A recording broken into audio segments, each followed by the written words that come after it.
Sesuai dengan topiknya, kita akan bahas tentang beberapa masalah.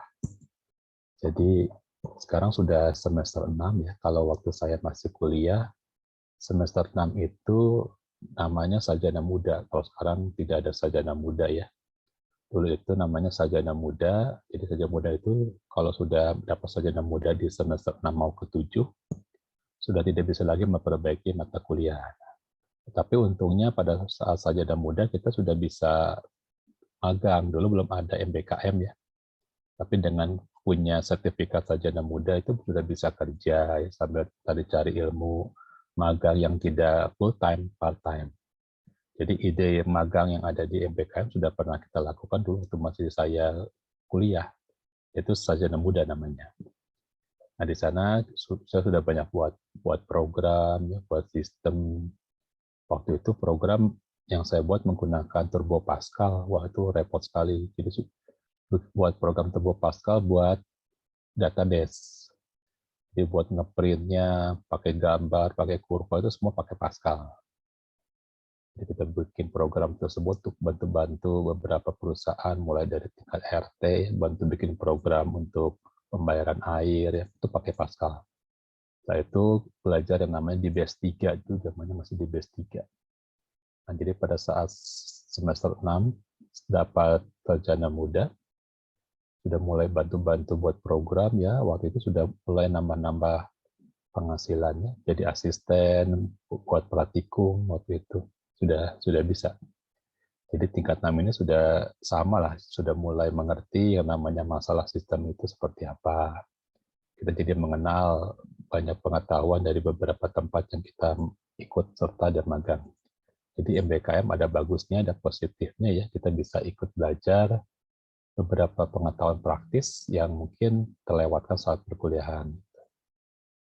Nah, sesuai dengan topiknya, kita akan membahas hari ini beberapa masalah yang muncul di dalam mengolah sistem informasi. Oke, saya sharingkan dulu slide-nya.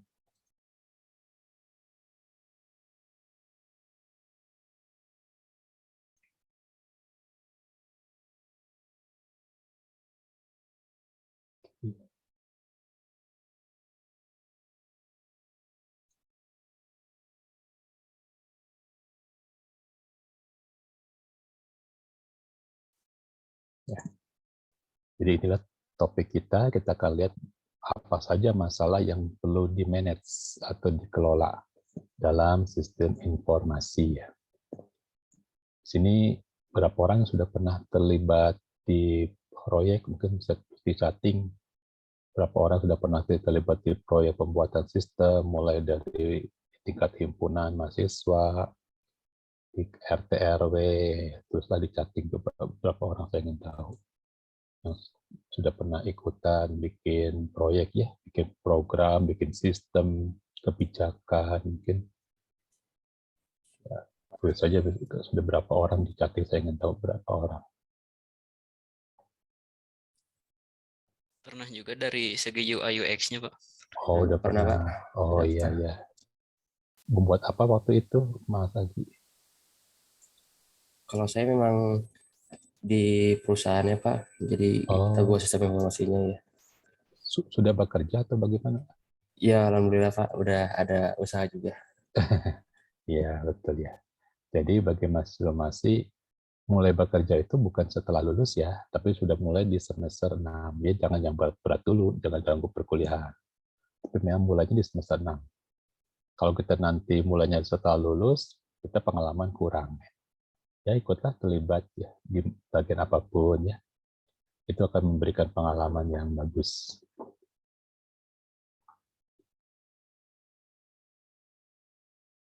Di sini yang terlibat masih aktif di himpunan berapa orang? Himpunan mahasiswa?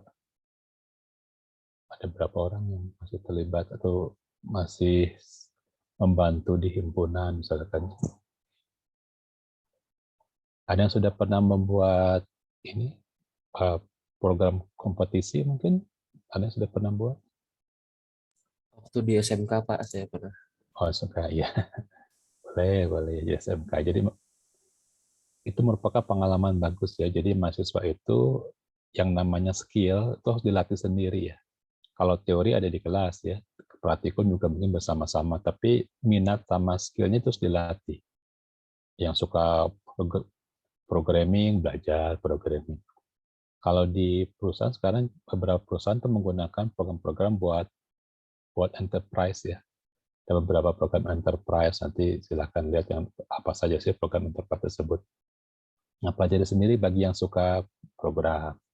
Bagaimana yang tidak suka program, mungkin suka di bidang kebijakan, belajar. Bagaimana yang tidak suka program dan juga tidak suka kebijakan, yang mungkin belajar strategi ya. Strategi pemasaran, kiat-kiat bisnis, kiat-kiat mengelola sistem, nah itu belajar. Yang suka apa minatnya ya pelajari. Sekarang gunakan internet, YouTube ya. Jadi pola pembelajaran sekarang itu beda dengan zaman dulu ya. Jadi mahasiswa suka passionnya di mana, minatnya di mana ya. Kita mulai mempelajari mandiri. Jadi kan satu SKS itu ada tugas mandiri ya, pelajari sukanya di mana. Atau ada yang targetnya adalah pekerjaan ya, tinggal kita hitung mundur. Kalau ingin pekerjaannya di bidang apa, maka mata kuliah apa yang harus kita perdalam atau minat apa yang harus kita perdalam. Oke, itu adalah pendahuluannya. Kita lihat di sini yang namanya bisnis itu di dalam buku Louden dianggap sebagai suatu sistem. Mengapa dianggap sebagai sistem? Alasannya kalau di bisnis dianggap sistem, berarti bisnis itu bisa dipelajari. Karena sistem itu kan ada parameternya, ada variabelnya, bisa dipetakan.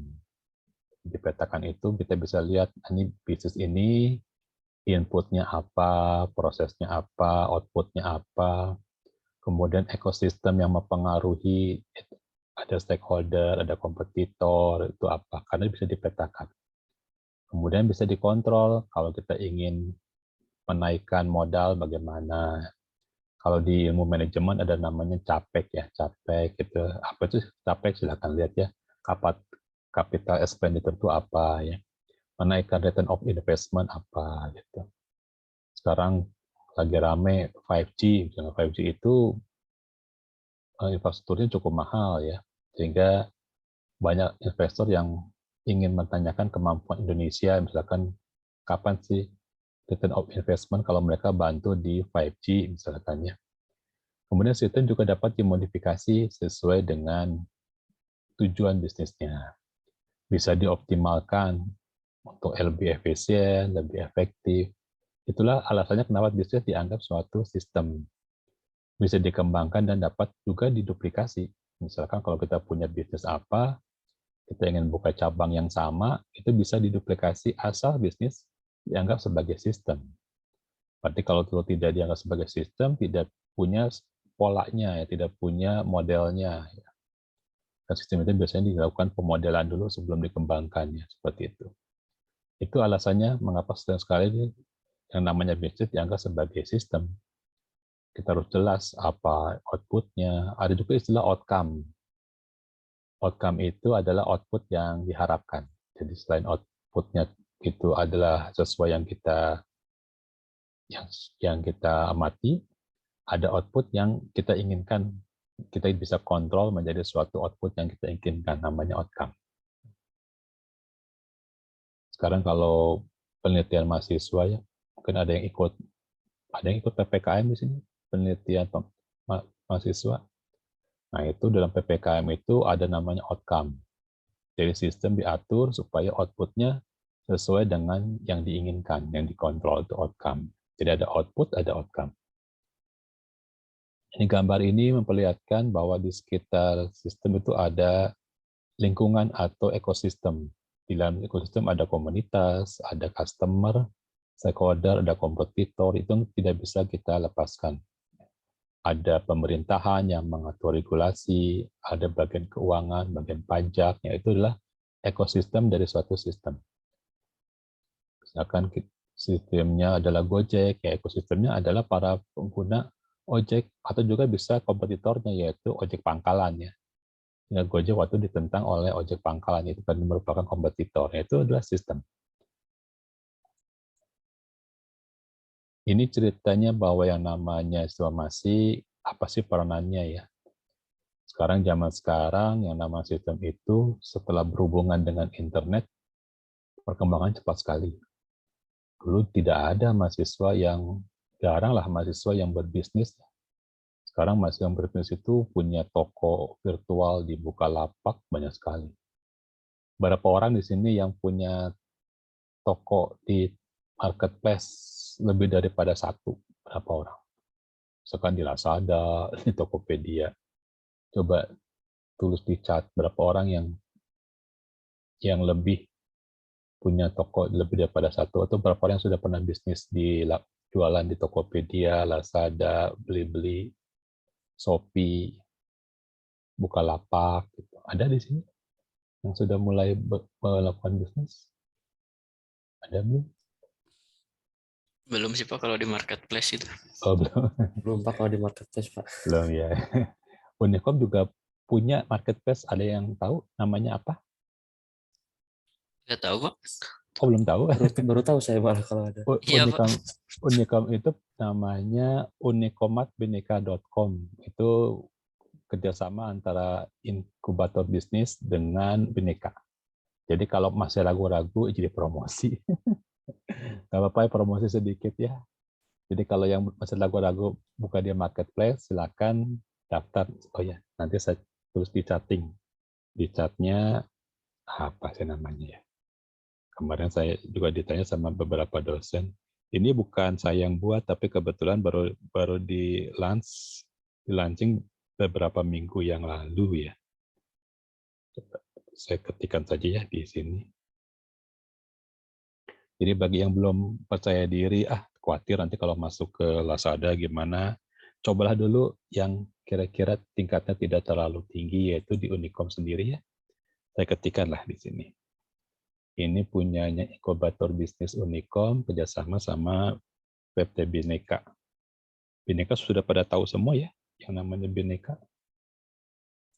Sudah Pak, sudah tahu. Sudah tahu ya. Nah, ini kerjasama sama Bineka itu N-nya 2. Oke, saya tuliskan di statik. Nah, itu silakan. Jadi yang punya jualan apa ya, bawang goreng apa, silakan. Jadi perkembangan informasi dalam bisnis ya dibantu dengan pertumbuhan dari internet, kecepatan internetnya.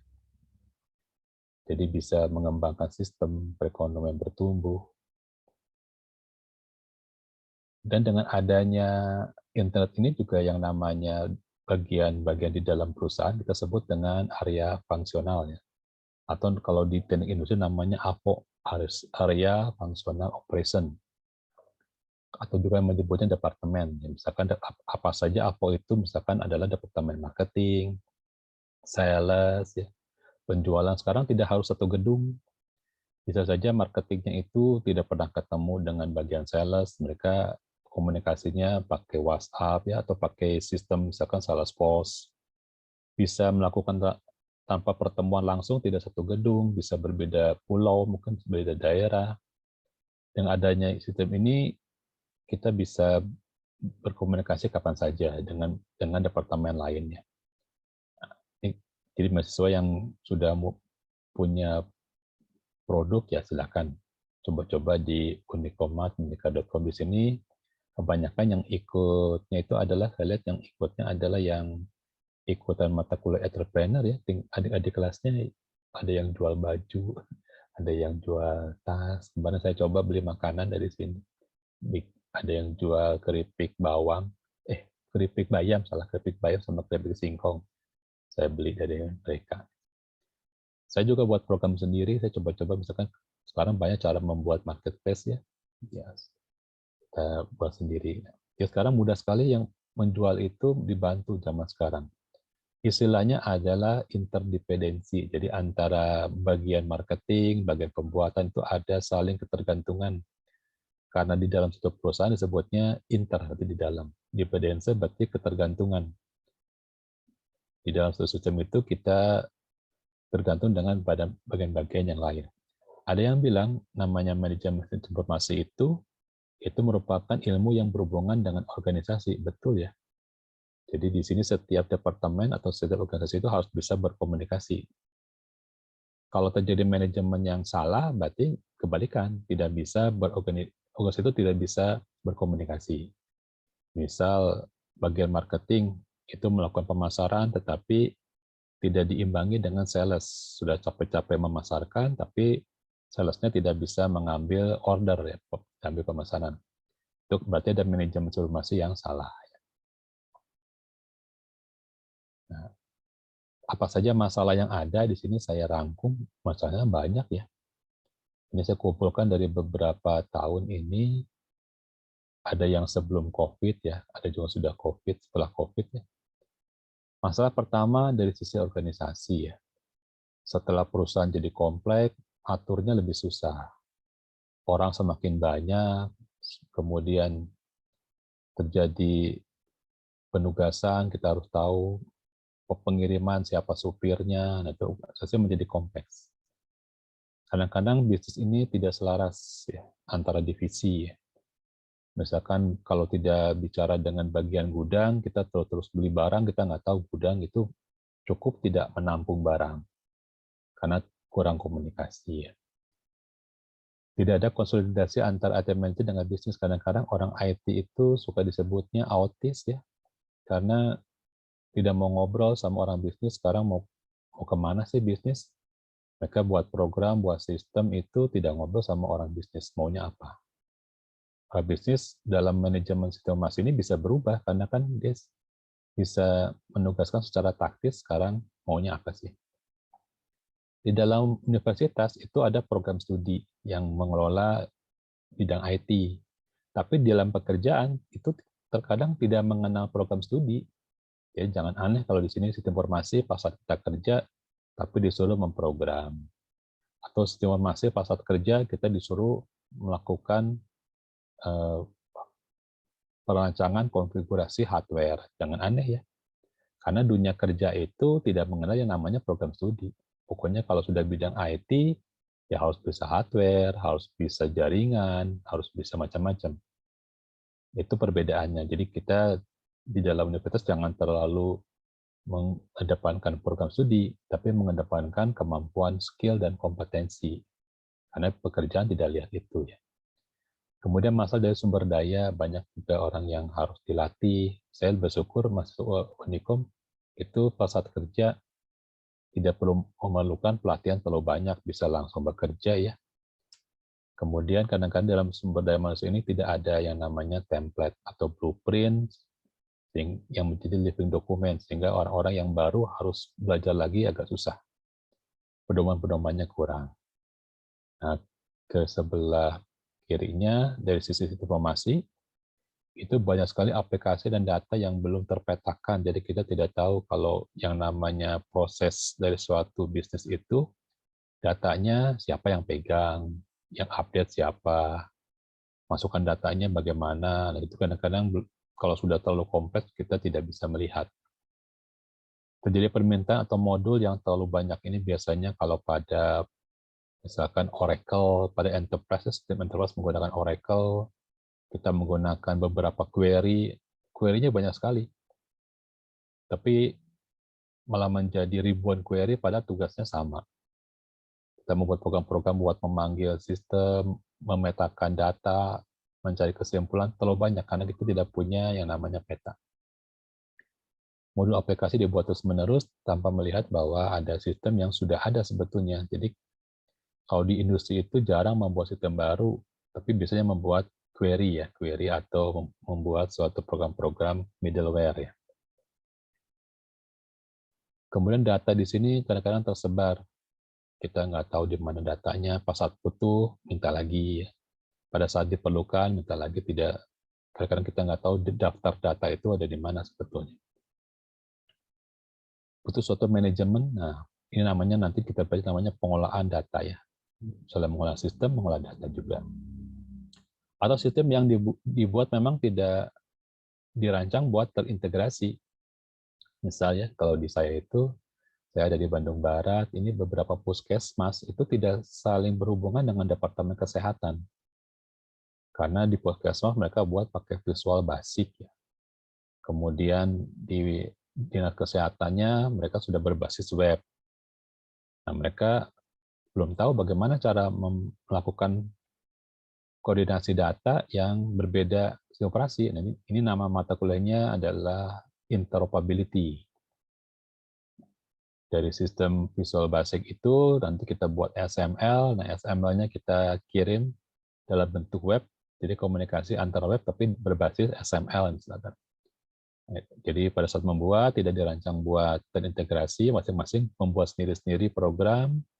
Yang lebih parah lagi itu masalahnya adalah mereka membuat dengan data yang jenis datanya itu rekodnya, panjang datanya itu tidak sama. Jadi susah pada saat kita melakukan proses integrasi. Itu jadi masalah. Jadi butuh suatu pemetaan dan pengolahan supaya bisa saling berkomunikasi dari sisi bahasa, bentuk data, waktu kapan melakukan komunikasi. Saya pernah membantu CycleKey. CycleKey itu punya server dulu di Tangerang. Mereka ingin melakukan namanya integrasi data. Jadi seluruh waralaba CycleKey itu ingin datanya sama. Caranya bagaimana? Caranya setiap pagi mereka lihat jam-jam kosong itu jam berapa ya kan? CycleKey itu biasanya orang beli pada saat malam hari sampai subuh. Waktu itu belum ada aturan PPKM. Berarti bisa beli dari jam 10 sampai pagi. Mereka merancangnya untuk pembeli yang malam hari. Akhirnya mereka punya ide setiap jam 6 pagi itu koneksi ke server, mendownload semua data-data penjualan harga baru. Jadi jam 6 itu kalau ada yang mau beli, harus nunggu dulu. Karena mereka cara mengintegrasikannya hanya di satu waktu, yaitu jam 6 pagi. Jam 6 pagi mereka download datanya. Nah, kelemahannya pada saat ada transaksi di jam 6, harus nunggu. Kadang-kadang nunggunya kelamaan, dia sampai setengah jam. Gitu. Jadi agak susah. Tapi kelebihannya, semua data penjualan barang itu jadi sama. Di semua CycleKey sama. Ya. Nilai penjualan barang itu setiap hari itu akan diupdate. Berarti harus menjamin koneksi jaringannya kuatnya. Itu suatu permasalahan. Kemudian di sini masalah di sarana prasarana, kita bisa saja kekurangan sarana prasarana. Kadang-kadang beli barang itu teknologinya tidak bisa dipakai lagi setelah 3 tahun. Ya. Atau beli terlalu banyak, harusnya cukup 10, misalkan 10 unit kita beli lebih daripada 10 karena kita melihat departemen lain, misalkan marketing membeli 12 komputer, unit komputer, departemen bagian manufaktur nggak mau kalah, jadi juga 12 padahal tidak butuh 12. Ya. Jadi sarana prasarana bisa kelebihan, menjadi tidak efektif atau tidak efisien di sini. Kemudian pengolahan risiko kita tidak pernah lakukan. Apa sih pengolahan risiko itu? Jadi misalkan kapan barang datang dicatat, kemudian jenisnya apa dicatat, perbaikan dari prasarana kapan, pemeliharaan dicatat. Sehingga kita bisa menghitung pada tahun keberapa barang-barang tersebut harus diganti. Misalkan sekarang sudah bagus kalau di Unicom itu ada tim khusus yang mencatat infocus. Infocus digunakan berapa jam, kemudian kapan datangnya, perbaikan pertama kapan, kedua kapan, pemeliharaan kapan dicatat. Sehingga pada saat tertentu bisa melakukan prediksi kapan harus mengeluarkan uang untuk kalau infocus mati, infocus rusak. Itu kelebihan dari Unicom saat ini ya. Terakhir mengenai pengembangan. Kalau kita mengelola sistem itu, kita suka lupa mencatat apa sih ide-ide yang mau dikembangkan. Kita tidak pernah membuat yang namanya blueprint, tidak pernah membuat kerangka teknologi informasi. Jadi kita tidak tahu sebetulnya apa saja pengembangannya itu ke arah mana saja. Jadi kita tidak pernah membuat yang namanya tabel dari McFarland. McFarland itu memetakan mana sisi informasi yang harus dikembangkan sekarang, mana yang nanti, mana yang sifatnya mendesak, mana yang sifatnya strategis. Nah itu kita tidak pernah memetakan. Jadi mengolah itu tidak hanya dengan kata-kata, tapi kita pakai tool. Salah satu toolnya adalah McFarland. Nanti akan saya ceritakan McFarland seperti apa. Dia itu memetakan bisa-bisa mana sistem yang dan prasarana yang dibutuhkan mendesak, mana yang dibutuhkan bisa ditunda dulu, Itu adalah McFarland. Kita perlu mengetahui seperti itu. Jadi ada namanya prioritasnya. Kemudian pada saat kita mengembangkan, di sini kita belum siap. Kita belum mengukur diri, kemampuan manusianya, kemampuan alatnya, apakah sudah siap pada saat kita mengembangkan. Misalkan Unicom belum sampai ke supercomputing. Beberapa universitas tetangga Unicom sudah sampai ke supercomputing dari tahun 1999. Kita belum sampai ke supercomputing, kita belum belajar yang namanya supercomputing. Pada saat nanti bekerja, ketemu dengan supercomputing, kita harus mengerti. Ya. Belajar sendiri berarti. Jadi selain yang namanya kecerdasan buatan, ya sekarang ada machine learning, deep learning, supercomputing juga termasuk masih dipakai. Gitu. Bagaimana cara konfigurasinya, kita belajar. Ya di sini pelatihannya mungkin sekitar 1 bulan ya. Kemudian kita mengembangkan diri misalkan untuk server, belajar Amazon, AWS, ya, seperti itu. Ini merupakan permasalahan yang dibagi menjadi yang harus kita atur di sini manusia. Yang harus kita kelola dalam hal ini sistem. Manusia dan sistem dua-duanya penting. Ya. Jadi kalau kita punya sistem ternyata tidak ada yang bisa maintenance, ya percuma. Tidak ada yang bisa mengembangkan, skill-nya kurang, ya percuma. Ya. Oke. Nah, apa masalahnya dalam mengelola integrasi ya dalam informasi? Integrasi pasti yang tadi ya, kita mengelola supaya sistem itu datanya terintegrasi minimal. Kemudian sistemnya terintegrasi. Kebijakannya terintegrasi. Jadi bukan hanya data, tapi sistem dan kebijakan juga terintegrasi. Ini ceritanya tahun 2020, Pak Jokowi berkata kita harus masuk ke percepatan transformasi digital. Kita harus membuat suatu roadmap. Sekarang sudah mulai kita menggantikan sedikit demi sedikit menjadi transformasi data digital. Sudah terbukti ya sekarang zaman sekarang itu yang namanya perusahaan Gojek tidak punya armada, tidak punya motor, padahal dia perusahaan Gojek terbesar. Sekarang yang namanya hotel itu tidak punya hotel, tidak punya rumah, tapi mereka cuma punya sistem. Itu disebut dengan transformasi digital, di mana sistem tersebut itu lebih kuat. Prasarana muncul yang bisa di-sharing. Tidak harus kita miliki sendiri. Yang penting sistem dan kebijakannya. Di era tahun 2022 ini kita sudah mulai mencetuskan dan mulai mengimplementasikan beberapa masalah yang waktu itu tidak pernah selesai. Nah, ini merupakan problem integrasi. Bisa hanya dari sisi IT-nya saja, bisa juga gabungan antara IT dan bisnis. Ini saya catat, bahwa yang nama integrasi dengan sistem lama dan sistem baru itu sekarang menjadi sesuatu yang lupa diajarkan di kampus. Jadi kalau di kampus itu banyak mahasiswa informatika, informasi, itu membuat sistem baru. Padahal kalau kita kerja di perusahaan, kita MBKM di salah satu perusahaan, itu jarang membuat sistem baru. Kebanyakan mereka hanya menggabungkan dengan yang namanya middleware. Menggabungkan antara sistem atau mereka mengupdate tapi tetap menggunakan sebagian sistem lama. Maka kalau saya menyuruh mahasiswa tugas akhir, saya suruh mengevaluasi sistem lama, banyak mahasiswa yang nolak. Mereka lebih baik membuat sistem baru daripada mengevaluasi sistem lama dan memperbaiki. Saya sering sekali kasih topik-topik memperbaiki di mahasiswa sistem informasi, itu banyak yang nolak. Bahkan bukan S1, bahkan S2 juga sama. Tidak mau melakukan perbaikan, lebih suka buat sistem baru. Nah, ini bertentangan dengan di dunia industri. Dunia industri itu jarang sekali membuat sistem yang baru ya. Mereka perbaikan terus-menerus, bahkan disebutnya life cycle. Karena mereka memperbaiki sistem terus-menerus tanpa membuat baru. Paling sering mungkin membuat sistem mikronya atau middleware-nya.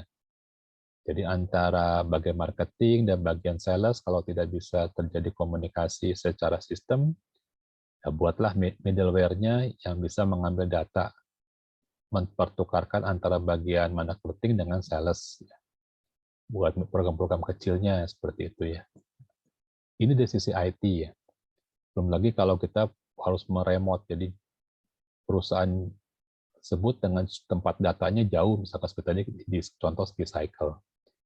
Di sini nanti kita ada ilmu kajian namanya kajian arsitektur integrasi perusahaan. Enterprise arsitektur ini yang ngajar kalau tidak salah Bu Imelda ini ya, ada enterprise arsitektur. Kemudian bagaimana integrasi antara sistem yang berbeda platform tadi saya ceritakan, berbeda platform.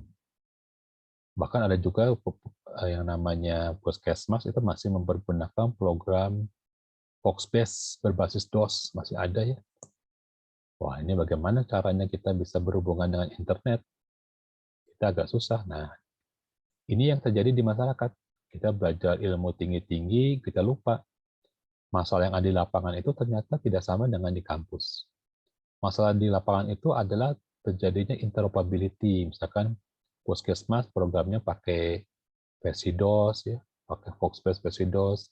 Padahal Departemen Kesehatan butuh data. Bagaimana cara mengkomunikasikan yang platformnya berbeda? Ini ada caranya.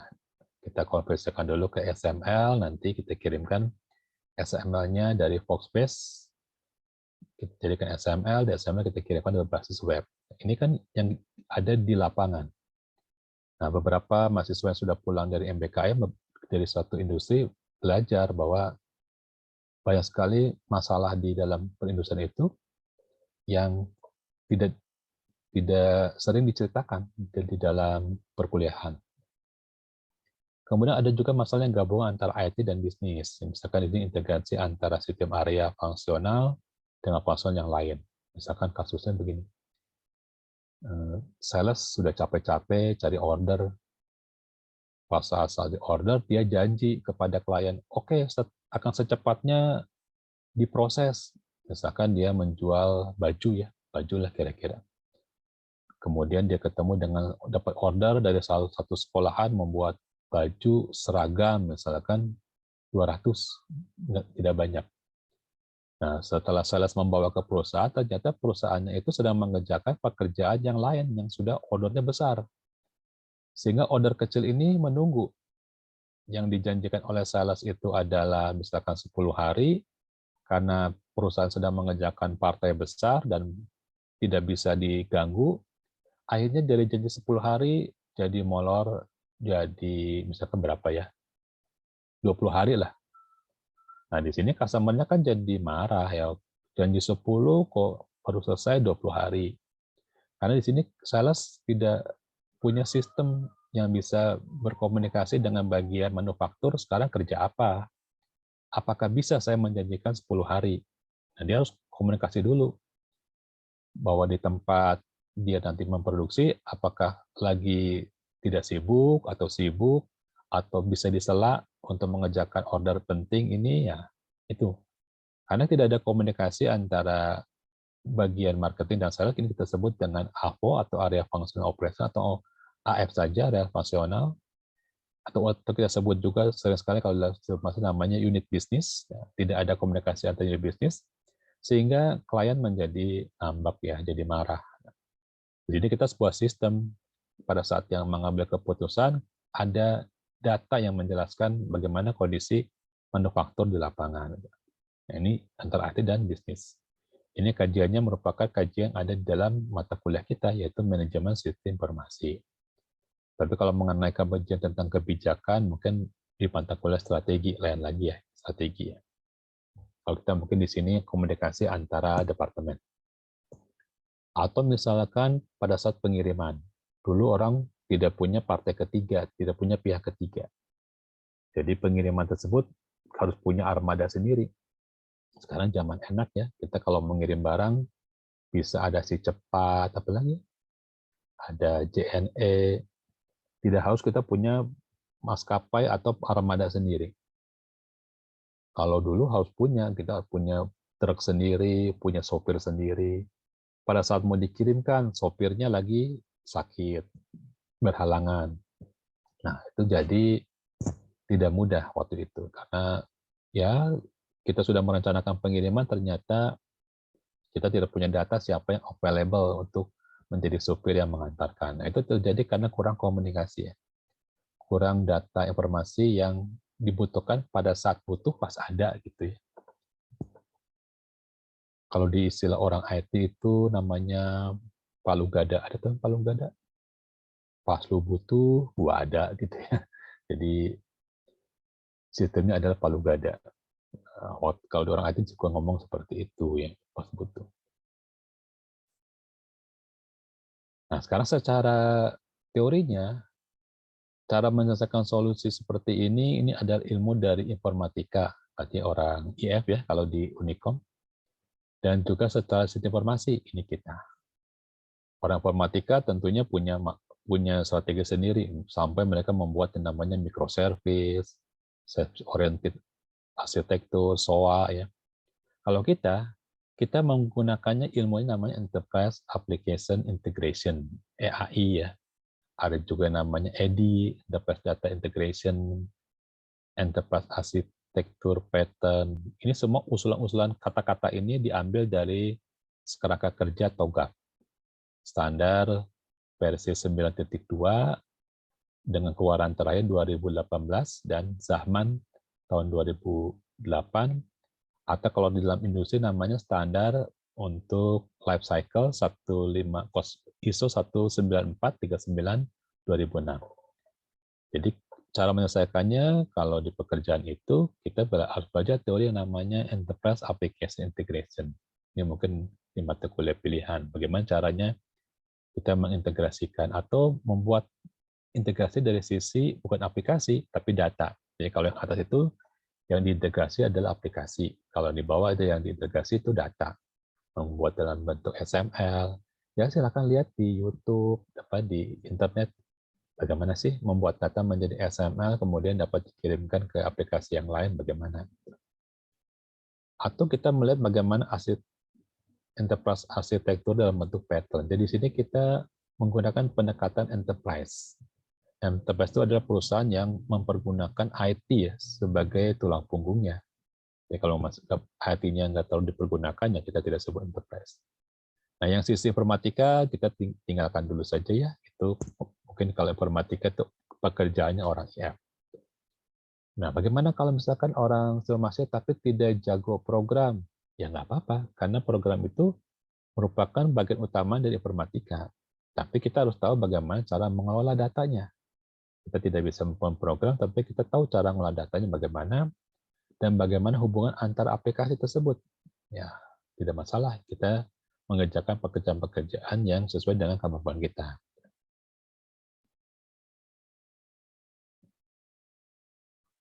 Kalau di dalam informatika, nama pekerjaannya adalah DevOps. Ini adalah orang-orang yang melakukan proses tambal sulam, ya.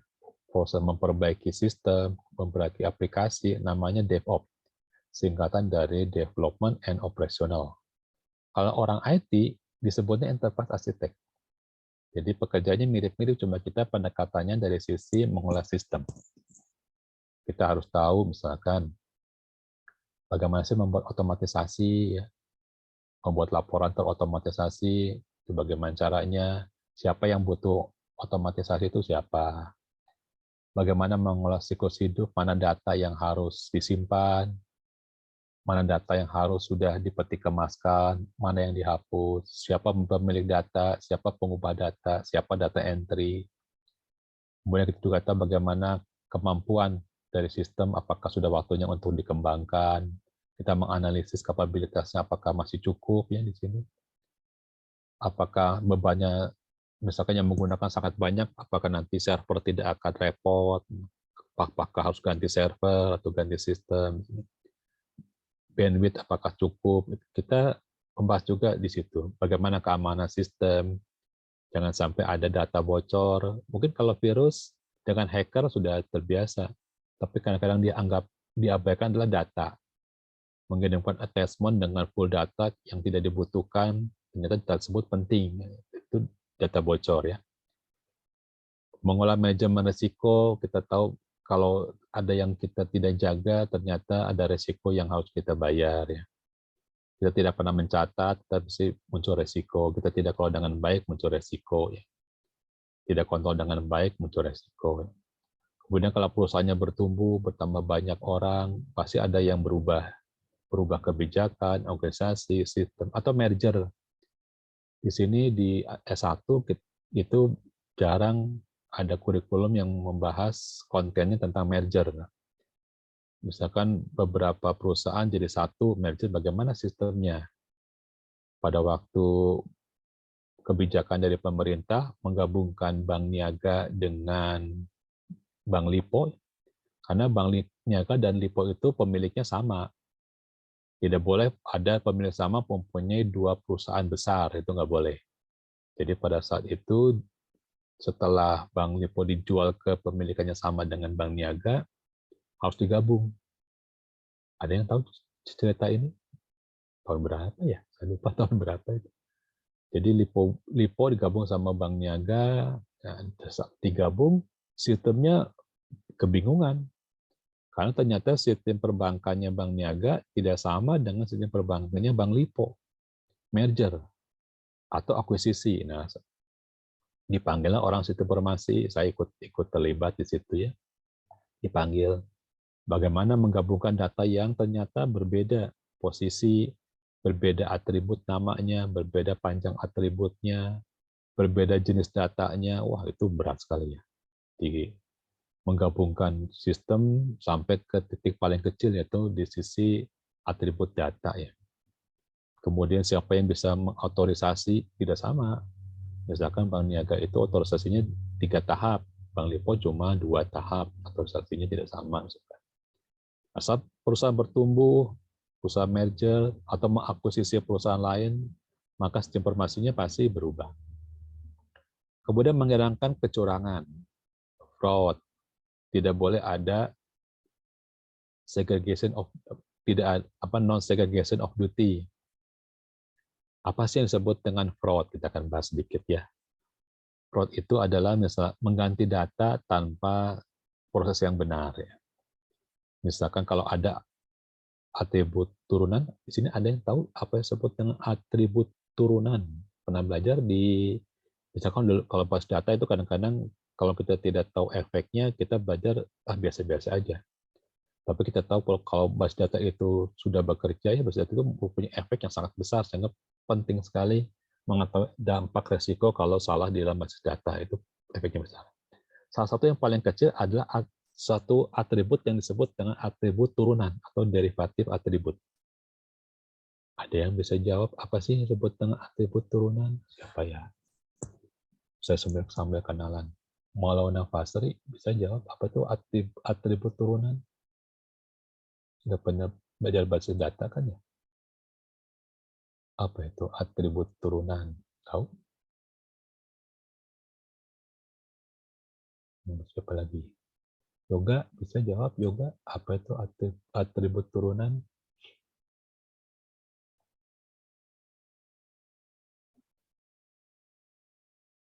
Apa coba atribut turunan? Saya jawab di sini. Nah,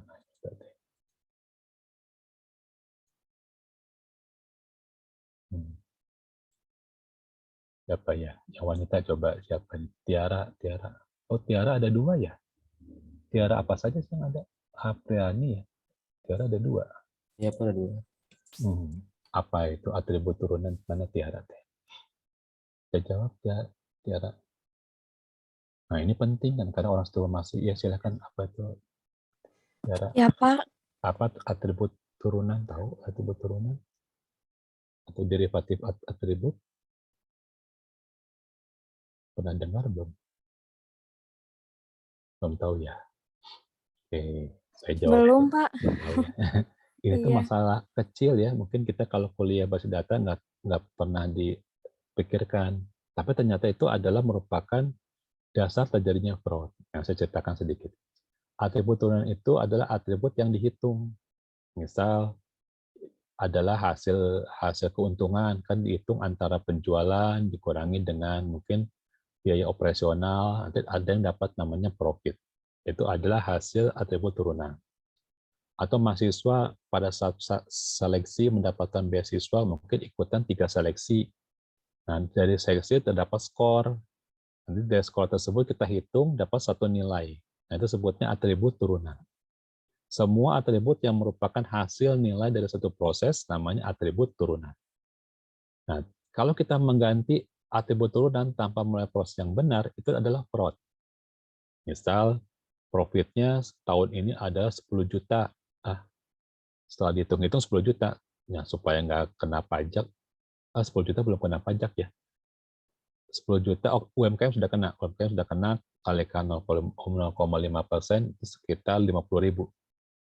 10 juta lah. Sudah saja kita ganti saja 10 jutanya kita ganti menjadi 8 juta. Jadi kita ketik ulang kan namanya juga tinggal diketik ya, kita ketik ulang jadi 8 juta.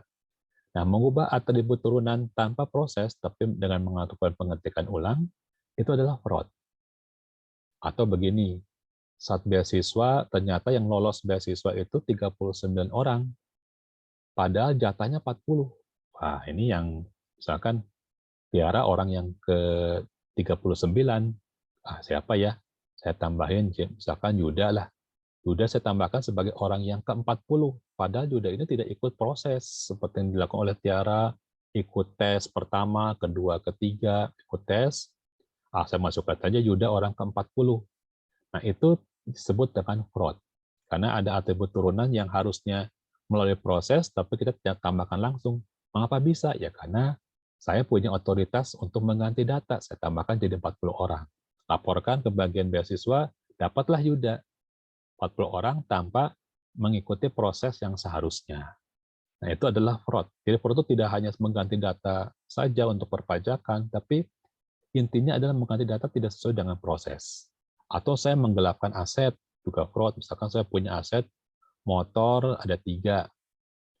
Saya bilang saja, saya laporkan bahwa motor saya cuma ada 2 di bagian pajak termasuk fraud. Ya, penggelapan aset termasuk fraud juga. Apa yang disebut dengan segregation of duty atau pemisahan tanggung jawab begini. Misalkan saya tawarkan kepada siapa nih, Putu Aditya, mau nggak kredit motor? Wah, kata Putu Aditya, saya sebagai mahasiswa mana ada uang Pak untuk melakukan kredit. Lagi pula berapa sih biaya awalnya? Ya, saya bilang gampang lah. Pokoknya asal mau daftar sekarang besok cair. Ya, Putu Aditya kan pasti tanya, itu namanya Putu Aditya ya? Saya cuma lihat di sini namanya Putu. Iya. Betul ya. Nah, misalkan kata Mas Putu kan jadi agak curiga. Kok bisa ya daftar sekarang besok sudah cair? Terus saya bilang begini, ya karena saya yang menerima pendaftaran, saya juga yang meng-ACC, dan saya juga yang mencairkan. Maka motor bisa langsung dapat kredit. Nah, berarti orang ini atau saya ini mempunyai wewenang yang dari awal pembukaan permintaan kredit sampai meng-ACC. Itu disebut dengan tidak adanya pemisahan tanggung jawab, non-segregation of duty. Karena dia punya wewenang sebagai pemberi, sebagai peng-ACC, nah dia tidak punya SOD, non-segregation of duty. Itu paling bahaya. Jadi kalau nanti ada mata kuliah koruptor atau korupsi, biasanya saya suka bercerita mengenai SOD. Jadi pada tahun 2019 itu ada aturan S1 bercerita mengenai korupsi ya. Salah satunya adalah orang-orang yang punya peran di SOD ini. Dia punya peranan bisa meng-ACC satu permintaan, itu adalah SOD. Atau dia seorang auditor, tapi harusnya dia memberikan auditornya kepada eksternal, tapi dia isi sendiri, itu juga termasuk segregation of duty. Harusnya dia yang dinilai, tapi dia menilai diri sendiri, itu juga termasuk SOD. Nah, penting di situ menghindarkan kecurangan seperti itu. Di sini saya catat ada beberapa masalah ya. Pertama, bisa terjadi pengolahan yang tidak baik itu karena skill. Manusianya tidak tahu, ini harus kita training, harus kita latih. Bisa juga karena kebijakan, sudah tata kelolanya bagus, tapi kebijakannya yang tidak bagus. Ya. Bisa juga karena sistem informasinya memang tidak bagus informasinya, atau karena prosesnya itu memang tidak dirancang untuk seperti itu. Tidak dirancang buat memverifikasi. Misalkan kita mendaftar nama double, Ya karena memang tidak dirancang buat mengecek apakah orang tersebut sudah ada atau belum. Ya karena kan kena proses atau karena kebijakannya. Biasa saja. Yang macam-macam lah. Jadi bisa karena beberapa alasan pengelola menjadi tidak baik. Ya. Atau karena terlalu baik. Nah, kalau terlalu baik ini terjadi karena setiap departemen itu punya data yang sangat baik, tapi nggak bisa di-sharing. Menjadi suatu pulau-pulau terpisah. Di dalam informasi namanya silo, ditulisnya silo. Jadi punya data yang bagus, punya aplikasi yang bagus, sistem yang bagus. Waktu diminta sharing, datanya nggak bisa. Atau sistem lama punya data yang sangat berguna, tetapi nggak bisa diambil manfaat, tidak bisa dipakai di sistem baru. Itu juga sebutnya silo. Sistem lama punya beberapa kebijakan dilupakan, sehingga datanya nggak bisa diambil pada saat sistem baru membutuhkan. Ya, terjadinya karena masalah yang tadi, yaitu di industri itu jarang buat sistem baru, padahal kita di kampus senangnya buat sistem baru. Pada saat kita kerja di lapangan, jarang buat sistem baru. Kebanyakan memperbaiki. Jadi seharusnya di kampus itu diajarkan bagaimana cara memperbaiki atau mengembangkan sistem. Tapi mahasiswa kan males ya, mengevaluasi data, menganalisis sistem buat yang baru tuh kadang-kadang malas, pengennya enak yang bikin baru ya. Nah, di lapangan, di pekerjaan, namanya di dunia industri tidak sama. Tidak seperti itu. Dan terjadi silo-silo karena sistem ini sangat baik tetapi tidak bisa sharing data. Misalkan antara kementerian juga sama. Kementerian yang tertentu belum tentu bisa sharing data kementerian yang sama. Bahkan data kependudukan juga tidak semua orang bisa disaringkan karena masalah kebijakan. Bukan hanya karena silo, juga karena kebijakan. Kalau sekarang kita buka rekening baru, cukup dengan KTP, data-data kita sudah muncul di data dari bank. Karena kan KTP kita sudah terintegrasi ya dengan sistem di Dukcapil, terintegrasi. Di sini yang sudah terintegrasi, bagaimana tahunya kita sudah terintegrasi? Ya, cobalah kita pakai aplikasi OVO misalkan. Kalau kita pakai aplikasi OVO tidak bisa mentransfer lagi kepada rekening, berarti belum terintegrasi. Jadi silakan, ini mahasiswa mungkin sudah sering pakai OVO ya untuk Grab ya untuk beli sesuatu. Kalau dari saldonya nggak bisa dimasukkan lagi ke dalam rekening kita, ya berarti data kita belum terintegrasi. Ada masalah di Dukcapil. Apa itu Dukcapil? Ada yang tahu Dukcapil? Dinas apa? Dinas Kependudukan dan apa? Capilnya berarti? Catatan sipil, Pak. Sipil ya gitu ya. Saya termasuk yang KTP-nya bermasalah. Jadi saya punya rekening di OVO, saya jual barang di OVO, ternyata nggak bisa masuk. Saya harus di Dukcapil dulu di Bandung Barat, perbaiki lagi KTP, baru bisa dari OVO itu masuk ke rekening. Itu namanya silo. Di data bagus, sistem bagus, tapi nggak bisa di-sharing karena masalah kebijakan atau belum terintegrasi. Itu data silo.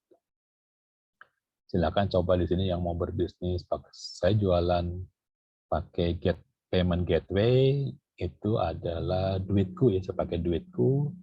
Itu jual barangnya bisa pakai OVO, pakai virtual akun ya. Ya, ya seperti itu. Jadi kalau dosen waktu senggangnya ya bikin sistem ya.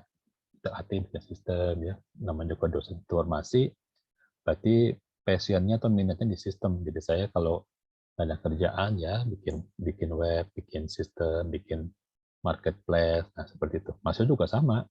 Kalau misalkan memang sudah masuk ke informasi, berarti minatnya ya kita di IT lah. Yang suka hardware ada orang informasi yang suka hardware ya mulai belajar sendiri.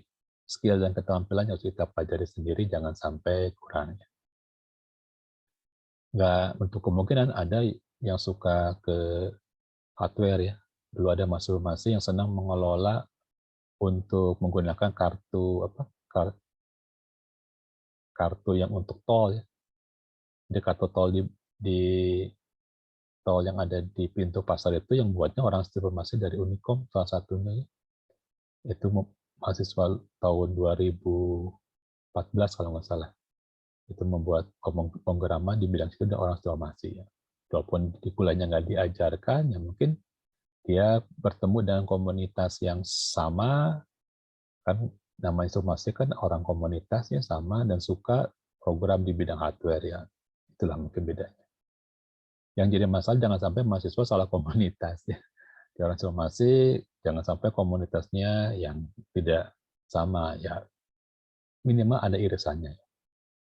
Yang jadi artis ada di informasi sedang bermain musik, silakan. Komunitasnya apapun yang bisa mendukung karir dan passion kita ya. Saya ketemu di Inggris itu salah satu mahasiswa informasi dari universitas lain yang sudah saya ajarkan tahun 90-an, 98. Ternyata dia kerja di hotel. Saya ketemu di salah satu kota di Inggris.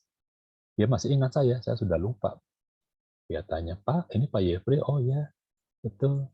Ingat dengan saya? Wah, saya nggak ingat. Saya bilang, saya masih angkatan tahun 90 berapa gitu. Loh, kok kerja di hotel? Saya bilang, oh iya Pak, karena memang keluarga saya itu orang perhotelan. Walaupun saya masuk S1 informasi, tapi keluarga saya hampir semuanya bekerja di hotel. Sehingga saya ikut kerja di hotel, dan akhirnya sampailah dia ke Inggris. Wah, saya pertama kagum juga ya. Ada mahasiswa perguruan swasta bisa ketemu di Inggris, kerja di hotel yang cukup mahal, itu mahal. Kalau saya tanya pekerjaannya apa?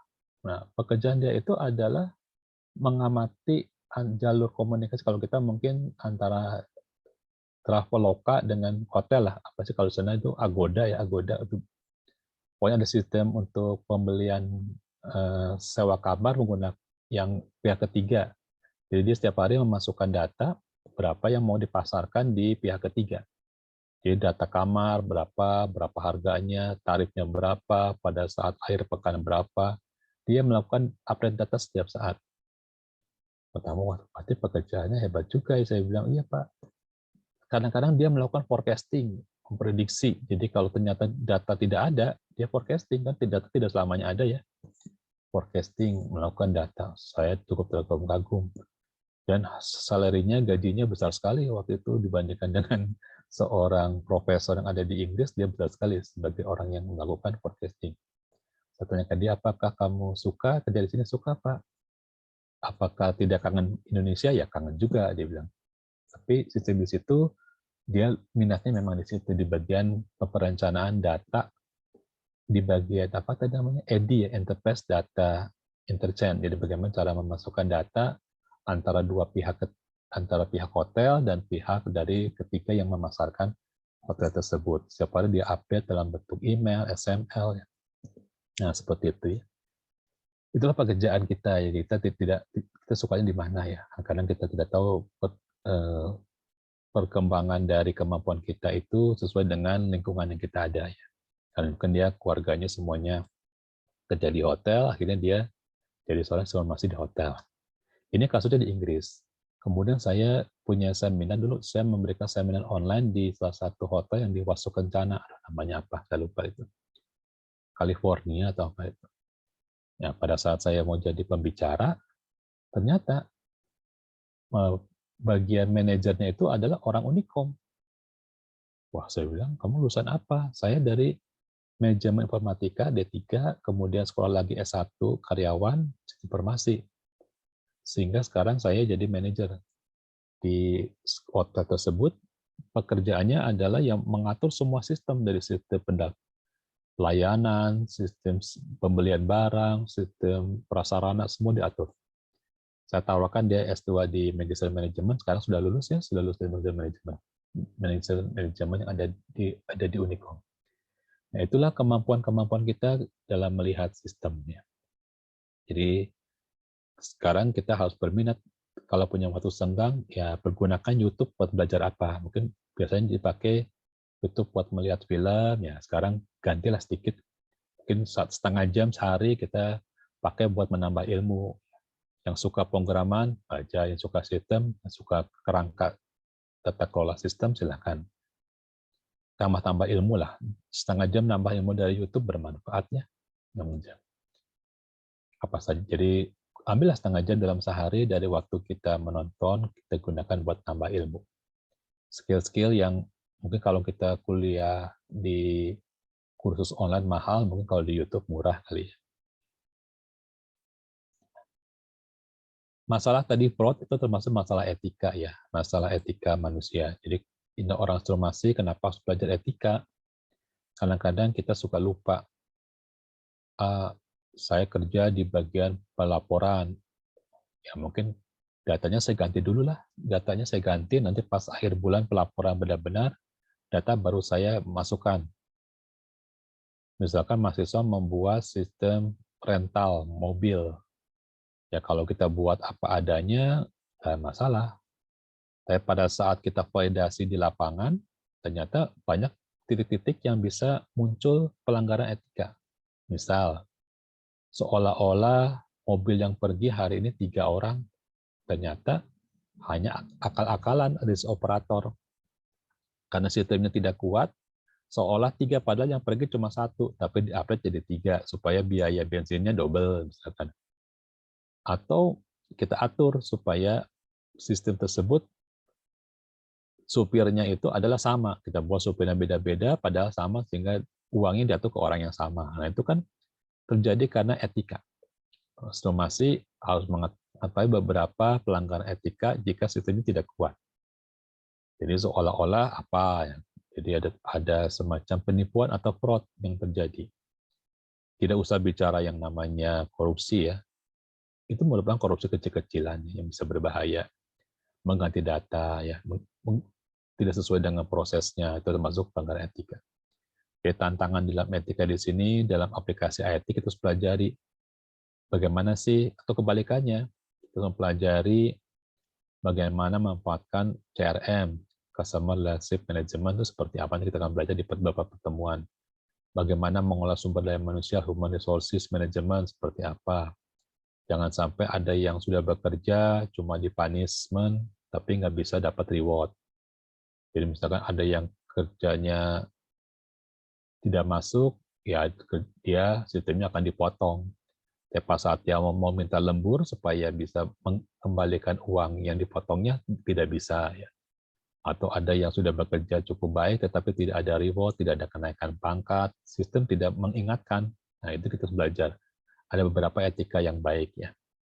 Ada beberapa sistem yang bisa menentukan pengambilan keputusan. Mungkin mau pakai algoritma AHP bisa ya, pakai algoritma Bayesian, apa aja lah, algoritma pengambilan keputusan.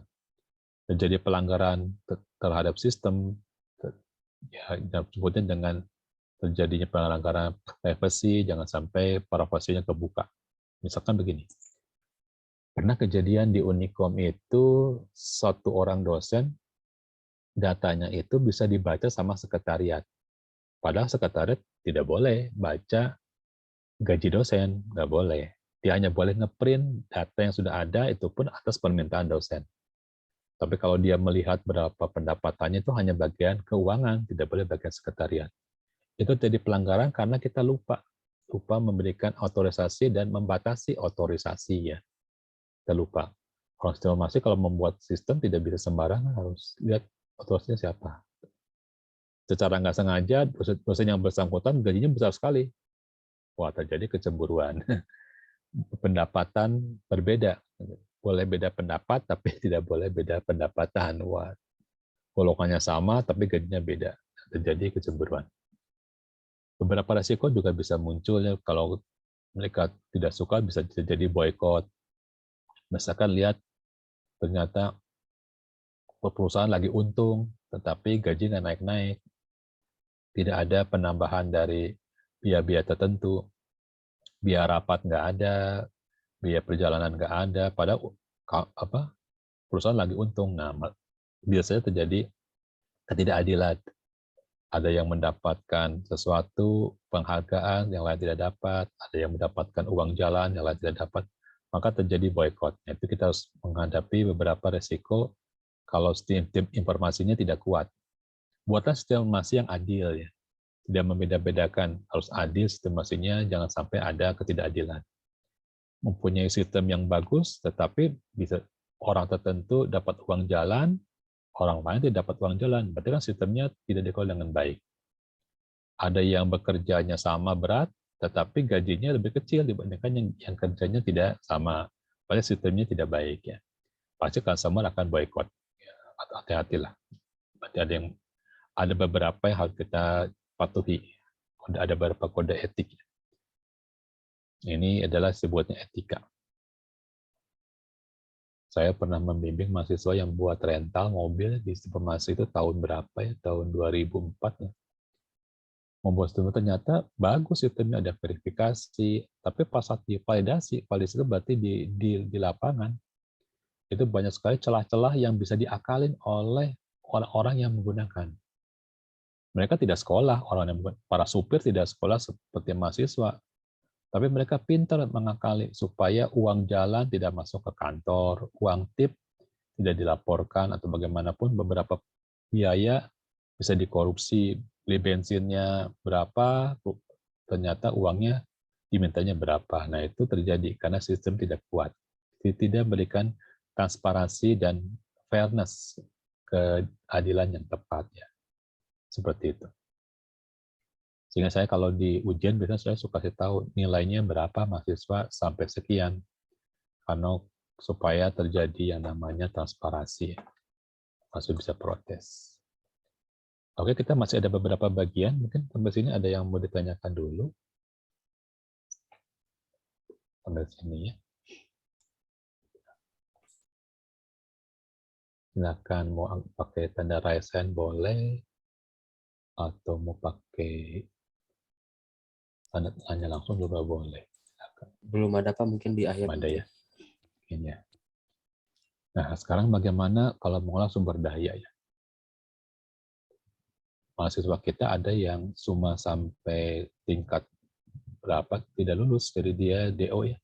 Karena mungkin nggak punya uang, kemudian dia kerja di salah satu pengelolaan sumber daya, berupa sumber daya adalah sistem pembelian barang. Di sini, walaupun dia tidak lulus, dia mengerti bahwa yang namanya sumber daya itu, aset itu, yang mana, sumber daya yang mana. Aset adalah sumber daya yang harus dipelihara. Manusia, aset bukan manusia. Termasuk aset bukan kalau namanya manusia. Chat juga Termasuk Pak, kalau Pak, menurut aset, saya. Pak. Iya, aset ya. Jadi kalau kita punya perusahaan, orang-orang yang cerdas, yang pinter, yang punya jaringan kuat, yang bisa mendatangkan pembeli banyak, yang bisa bernegosiasi, yang pintar membuat program, itu aset. Kita harus perhatikan. Dari insentifnya, ya, dari cara dia membuat laporan, kasih reward. Ya. Jangan sampai dia tidak merasa dirinya aset. Jadi orang yang sudah bekerja keras, rajin pun merupakan aset. Walaupun dia tidak memberikan hasil yang produktif, tapi dia kerja keras dari pagi, dia melayani dengan baik, ya.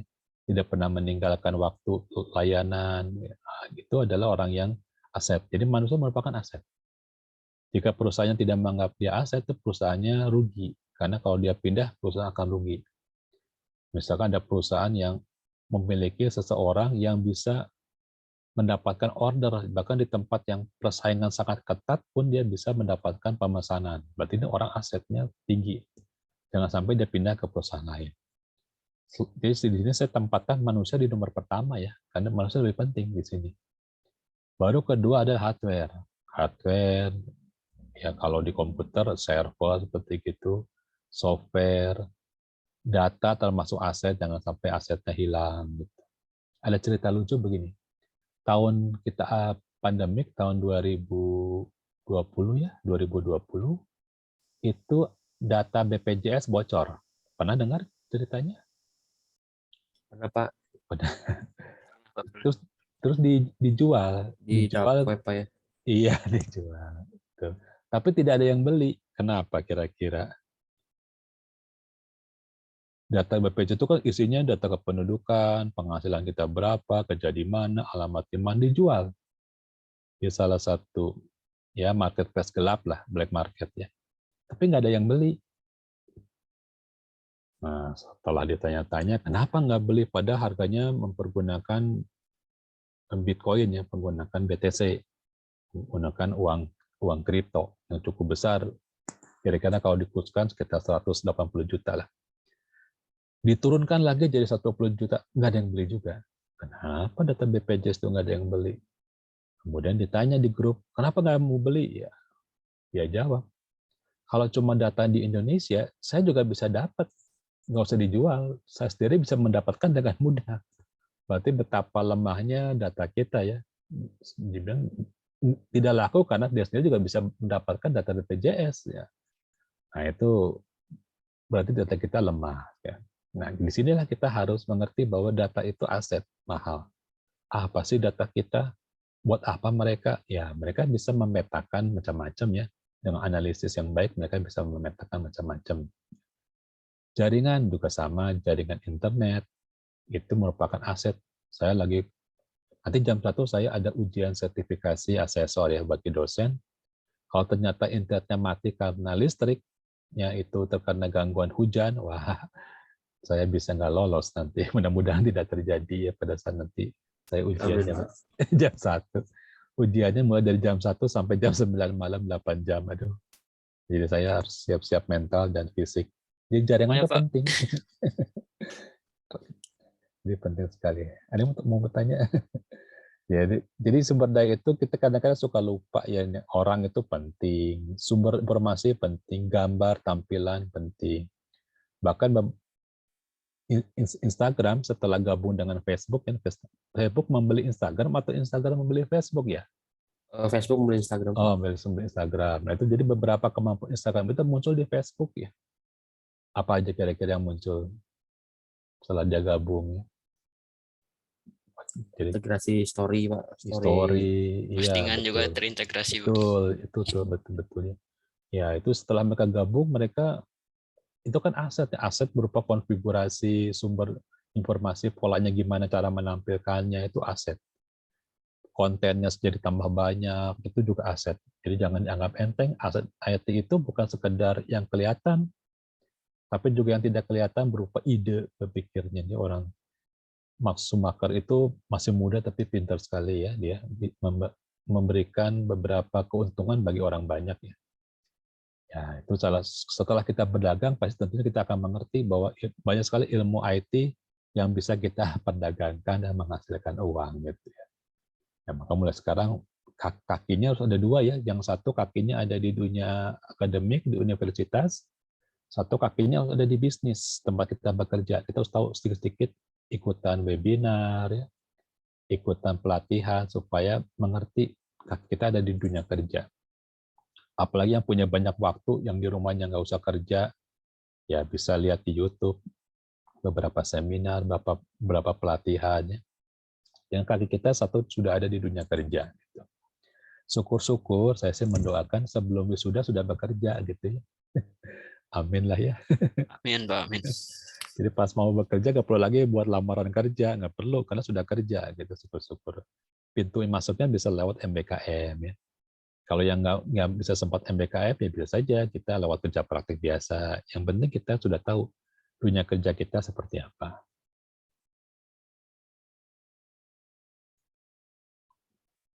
Masalah berikutnya adalah pertukaran data ya, pertukaran data. Di sini kalau pusatnya adalah marketing and sales, pada saat dia mencari pasar yang bakal laku, dia harus punya data dari beberapa sistem atau dari beberapa departemen atau unit bisnis.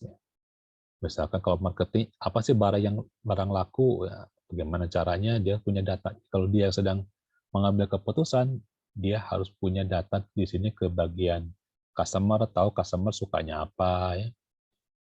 Bagaimana supply chain manajemennya. Ini jangan sampai dia sama marketing sehingga ternyata pengiriman datanya terganggu karena ada masalah dari proses rantai pengiriman. Bagaimana uang yang mau ditawarkan, berapa harganya. Ini kalau dia sedang mengambil keputusan. Kalau misalkan departemennya adalah human resources juga sama. Pas saat human resources dia harus tahu, dia mau menyuruh-nyuruh orang untuk bekerja, menugaskan, dia harus tanya-tanya dulu kepada bagian yang lain. Berapa sih biaya sewa, berapa, jangan sampai saat dia menugaskan, biaya sewanya kurang. Ya.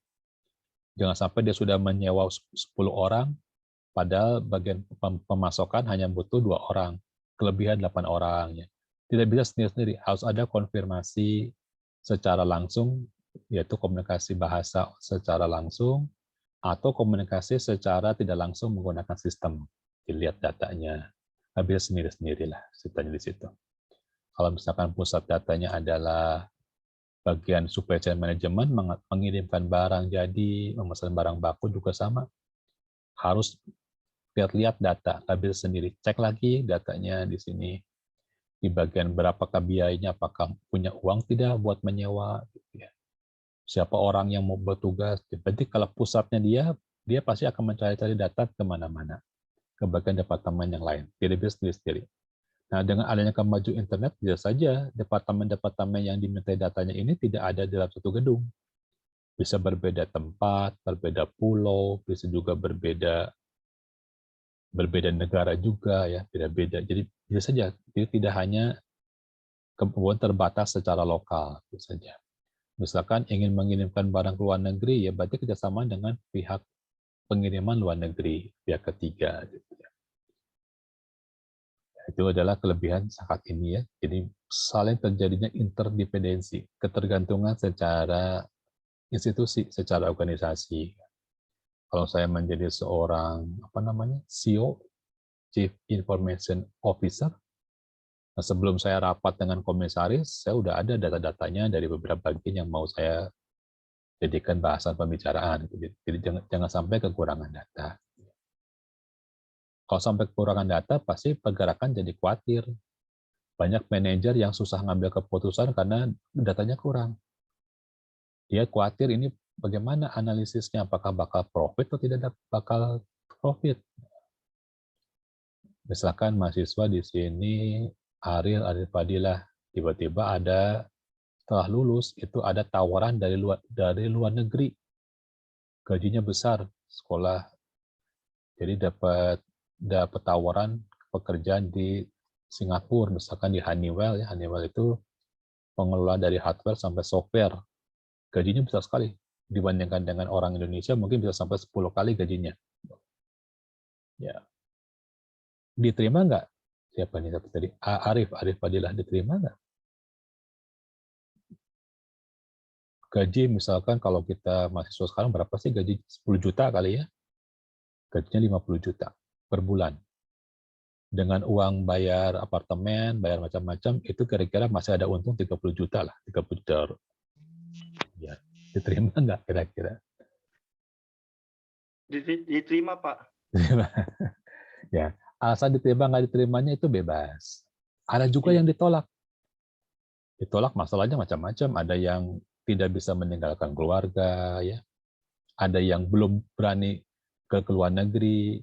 Nah, mengapa begitu? Karena kita tidak tahu, kita kurang data. Kita kurang data mengenai resiko. Kalau tinggal di sana bagaimana? Kita nggak punya teman yang bisa ditanya di Singapura bagaimana? Bagaimana sistem pembelian rumah, sewa rumah, bagaimana biaya hidup, kita khawatir. Tapi kalau sudah ada orang yang memberitahu datanya, bagaimana sih hidup di sana, ada testimoni, baik testimoni yang buruk maupun yang jelek, bagaimana perlakuan Singapura kepada orang Indonesia dalam bidang itu, akhirnya kita menjadi lebih berani, lebih percaya diri, benar ya, Arif ya? Lebih percaya diri, oh di sana itu seperti apa hidupnya, karena kita sudah punya informasi. Nah itulah, jadi kita sudah tahu profit dan tahu resiko. Kalau dua belah mata uang yaitu profit dan resiko sudah tahu, kita bisa mempergunakan uang tersebut. Kita bisa menggunakan peluang tersebut. Sudah tahu bagaimana persaingan hidup di sana, persaingan kerja yang cukup keras bagaimana ya. Jadi diterimanya itu kita dengan perhitungan, kita tahu ya.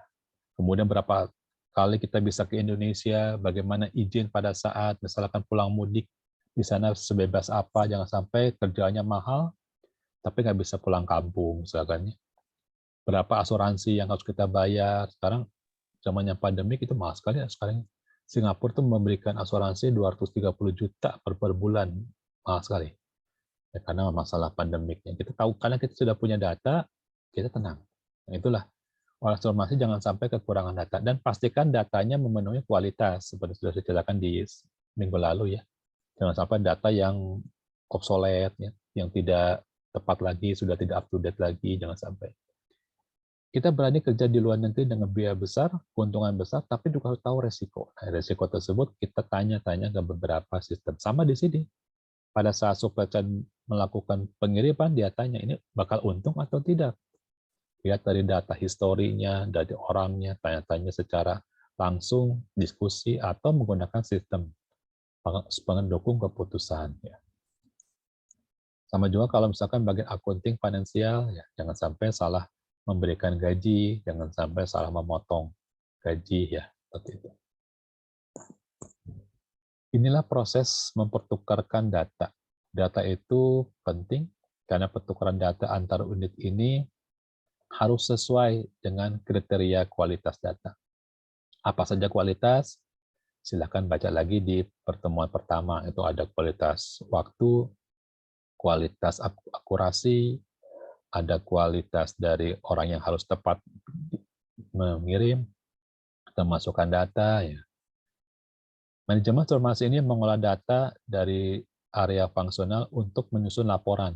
Secara otomatis kalau bisa, laporannya ada yang otomatis terbuat, ada laporannya yang berupa dimasukkan sebagai unsur pengambil keputusan. Saya sudah ceritakan di minggu lalu ya. Keluaran dari informasi ini bisa langsung berupa laporan yang berupa laporan keuangan, bisa juga berupa laporan pengambilan keputusan, yang mengolah supaya data tersebut terolah dengan baik. Bagaimana jika tidak terolah, berarti data tidak bisa dihasilkan kepada bentuk-bentuk yang diinginkan. Output-nya tidak bisa menjadi outcome. Outcome itu adalah output yang diinginkan disebut dengan outcome. Di output yang keluar memang keluar data, tetapi kuat informasi, tapi tidak bisa sesuai dengan outcome yang dibutuhkan. Nah, inilah yang namanya pertukaran data sangat penting. Oke, kita sudah jam 9, mungkin sebentar lagi ada sekitar 4 slide lagi ya. Tadi ngomongin solusi masalah, nah sekarang apa sih solusinya? Solusi ini saya berikan contoh secara teoritis ya. Jadi secara praktis mungkin bisa dikembangkan sendiri. Tapi secara teoritis dulu, menurut 2 buku yang saya berikan, apa sih solusinya? Saya punya waktu mungkin sampai jam 9.30, 9.20 lah, 20 menit paling lama saya ceritakan.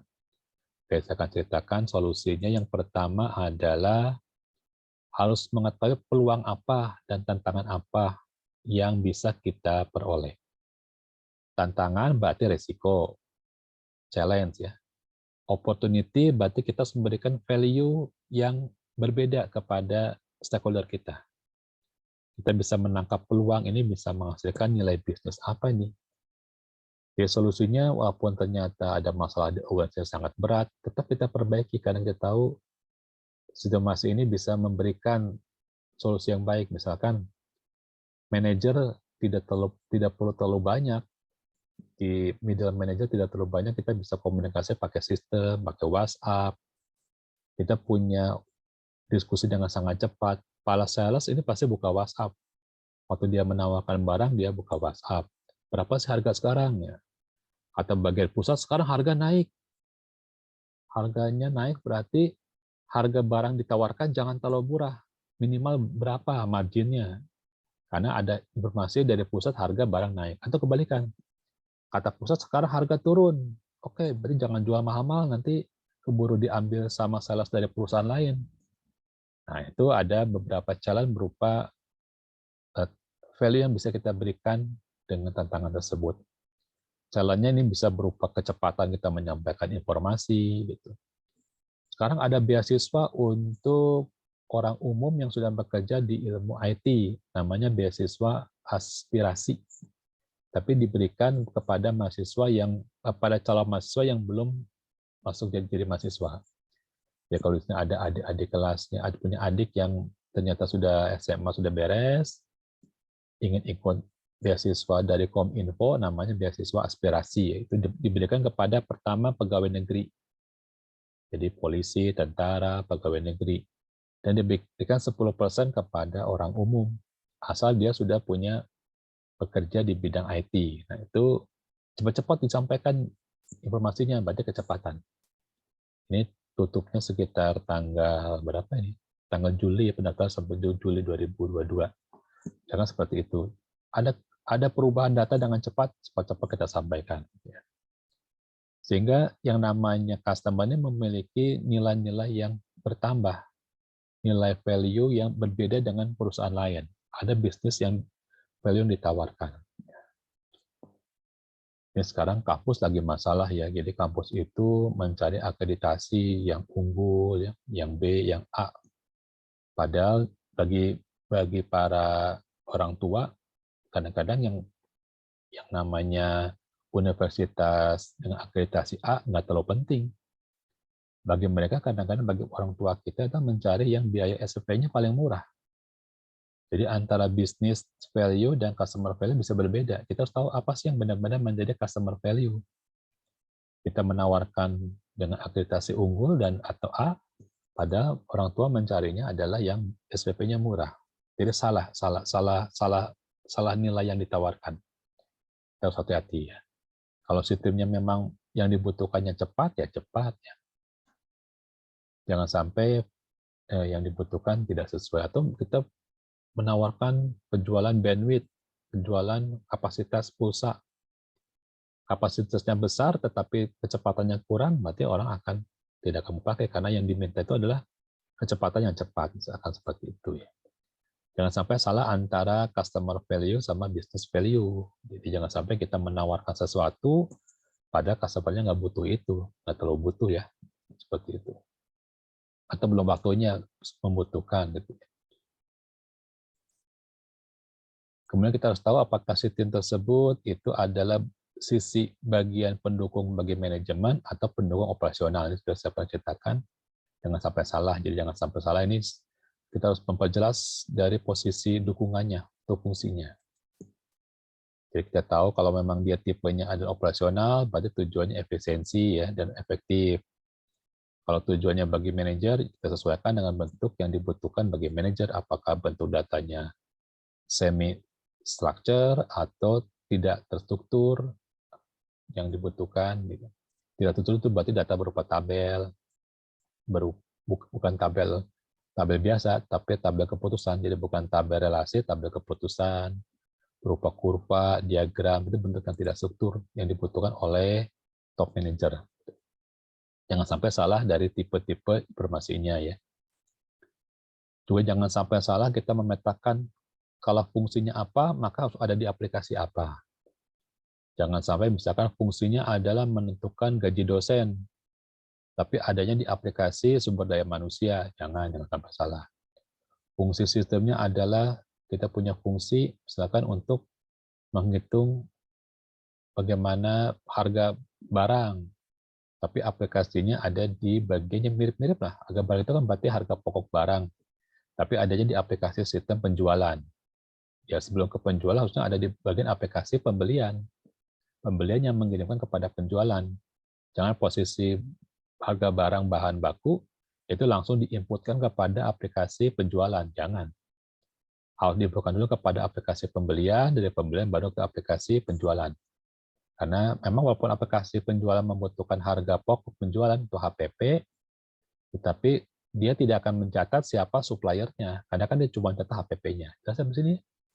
Jadi kalau saya punya sistem untuk proses penjualan, maka jangan sampai salah, jangan sampai aplikasi yang memasukkan HPP itu langsung masuk kepada aplikasi penjualan. Harusnya masuk kepada sistem yang mendetailkan siapa suppliernya, berapa waktu pengiriman, berapa data selama ini yang ditawarkan, berapa kenaikan datanya, berapa tren dari penawarannya. Nah, baru dimasukkan kepada sistem aplikasi penjualan. Jadi maksudnya kepada aplikasi pembelian dulu. Jangan sampai salah antara fungsi sistem dan aplikasi. Atau misalkan fungsi sistemnya menentukan nilai mahasiswa, tapi aplikasinya di sini munculnya ada di bagian kehadiran. Ya nggak bisa. Walaupun kehadiran itu nanti dipakai buat menentukan nilai, tetap fungsi penilaian itu jangan ditaruh di aplikasi kehadiran, tapi taruhnya di aplikasi yang terakhir. Seperti itu ya. Di antara fungsi dan sistem. Atau ada fungsi tapi tidak ada di aplikasi manapun. Nah, ini misalkan kalau kita perjalanan, itu ada fungsi untuk mengurangi biaya perjalanan dengan bentuk diskon. Ternyata tidak ada proses diskon di sini di dalam setiap aplikasi yang kita buat. Jangan sampai. Atau fungsinya adalah otorisasi. Ya, jangan sampai dalam aplikasi sistem tidak ada fungsi otorisasi. Jadi solusinya menempatkan fungsi sistem pada aplikasi yang tepat. Seperti itu. Ini gambarnya memperlihatkan kalau fungsinya apa, tipe sistemnya apa, misalkan di sini apa nih? Bagian sales, ya berarti fungsinya bagian sales ini apa fungsinya? Harus ada di mana sih fungsi tersebut di sini? Major function of system.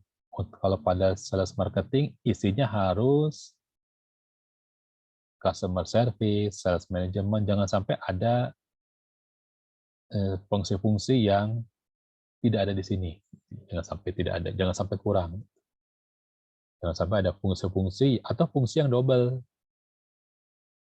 Kalau fungsi yang double berarti harus ada integrasi. Misalkan di dalam sales marketing ada customer service, mungkin di dalam customer relationship management juga ada sama customer service, tapi harus lihat fungsi tersebut bagaimana hubungannya. Jangan sampai mengerjakan fungsi yang berbeda padahal namanya sama customer service.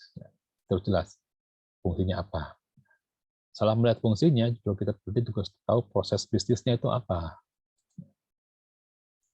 Solusi yang ketiga adalah memetakan ulang fungsi sistem dengan proses bisnis. Ini ilmunya sistem informasi ya. Kadang-kadang kita melihat, oh ini cuma teori. Tapi ini kalau sampai salah, efeknya besar. Kata salah seorang pakar dari sistem informasi, ilmu sistem informasi itu diajarkannya mudah. Mahasiswa mudah mengerti. Tapi efeknya, kalau sampai salah, itu bisa lebih besar daripada ilmu teknik yang lain. Jadi tingkat kerugiannya, impact-nya kalau salah bisa lebih besar. Jadi mengajarkannya mudah, mengertinya mudah, tapi kalau salah implementasi, itu resikonya bisa lebih besar daripada beberapa ilmu teknik yang lain. Kita memetakan ulang fungsi sistem dan proses bisnis. Contoh ya, kalau fungsinya adalah untuk manufaktur, berarti kita harus tahu di dalam manufaktur itu ada proses apa saja. Proses bisnisnya adalah memasang produk, berarti di sini ada sistem penjadwalan dari barang-barang yang diperlukan. Pengecekan kualitas, berarti ini sistemnya kita buat. Jangan sampai ada satu fungsi dari suatu sistem, tapi proses bisnisnya kita lewatkan. Atau ada proses bisnis yang bisa digabungkan dan kita dipecahkan.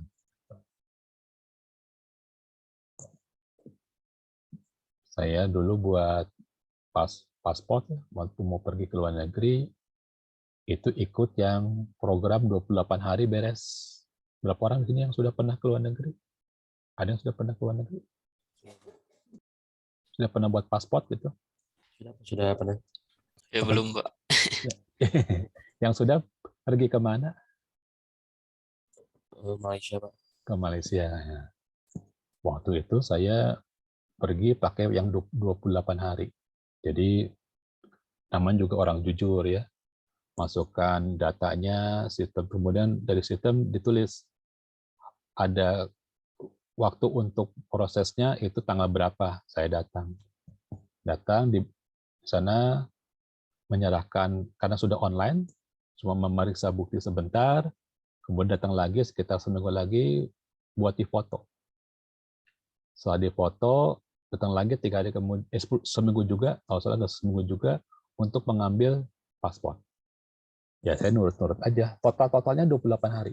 Jadi dari mengisi, difoto, pulang dengan gembira, kemudian ngambil paspor, seminggu kemudian 28 hari.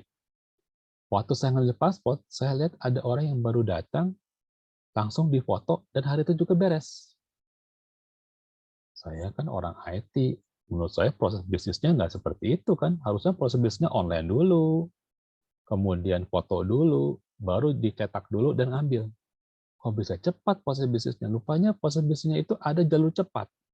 Saya nggak tahu. Rupanya dengan jalur cepat, dengan biaya yang berbeda, itu beres, 1 hari beres. Saya tanya, ini legal tidak legal?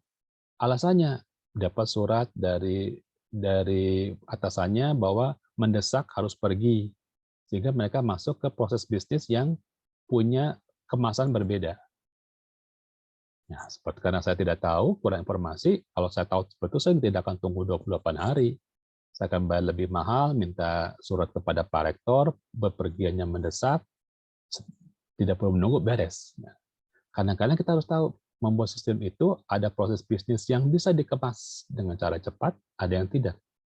Ada DFD yang berbeda untuk setiap proses bisnis. Ada DFD proses cepat, ada yang tidak. Mungkin kalau di perkuliahan nggak ada yang seperti itu. Dulu zaman saya kuliah di namanya adalah DFD yang nggak boleh. Sebentar, saya izin dulu ya. Minum dulu.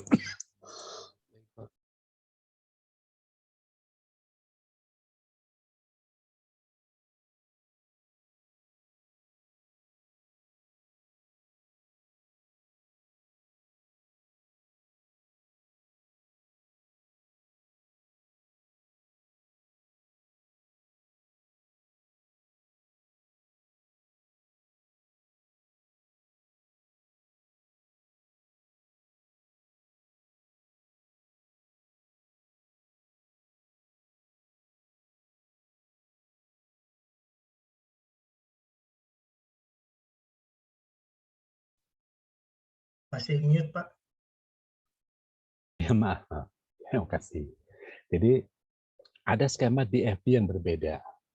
Dulu saya zaman kuliah bahkan disebutnya the hidden DFD, sesuatu yang pakai uang langsung beres. Ya, sekarang kalimatnya diperhalus, tidak ada seperti itu, tapi ada beberapa DFD yang skema prioritasnya berbeda. Mungkin kalau kita kuliah nggak boleh seperti itu, tapi kalau di lapangan ada DFD dengan kepentingan yang berbeda akan memiliki DFD yang berbeda.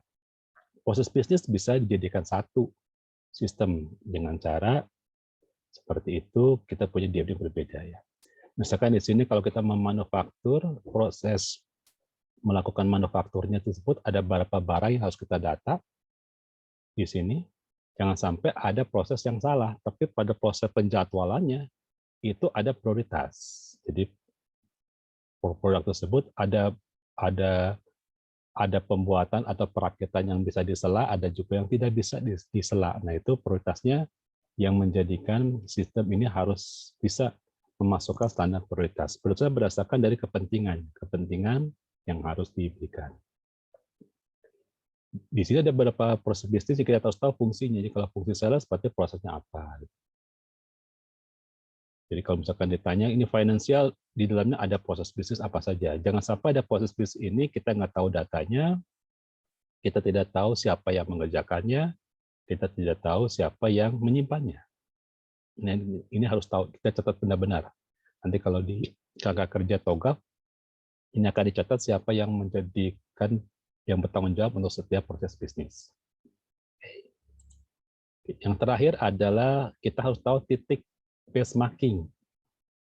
Selama kita memberikan layanan, kita memberikan solusi, itu pasti ada bolong-bolongnya ya, ada kelemahannya lah.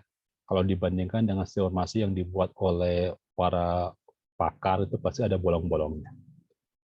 Kita buat sistem dalam negeri, lokal, itu pasti kalah dengan sistem yang sudah ada beli dari luar negeri. Nah, tapi kita tahu apa peningkatannya, apa continuous improvement-nya untuk menutupi kekurangan kita. Nah, tingkat kesuksesannya kita melakukan benchmarking. Kita melihat apa sih yang dulu belum, apa yang sudah sekarang. Misalkan dulu belum efisien, sekarang lebih efisien. Dulu masih punya celah-celah buat segregation of duty, sekarang tidak punya. Dulu punya celah-celah buat terjadi pelanggaran etika dan otorisasi, sekarang tidak ada. Efisien berhubungan dengan meminimalkan cost. Cost ini berarti uang, ya, sumber daya, kemudian waktu, namanya cost. Jangan sampai orang yang digunakan berlebihan. Kalau efektif, ada kesesuaian dengan strategi bisnis. Saya diceritakan orang IT kadang-kadang suka lupa bicara sama orang bisnis, kadang-kadang dia tidak pernah komunikasi. Bisnis sedang maunya apa, gitu ya. Kan bisnis ingin mencari data kompetitor, kita sibuk saja mengerjakan data-data lama, padahal kita sudah mengerjakan data kompetitor misalkan. Sesuai dengan proses bisnis. Jadi memampukan proses bisnis supaya pada saat proses mau memasukkan datanya ada. Pada saat mau manufaktur sudah punya data barang yang mau dibeli apa, data di gudang berapa.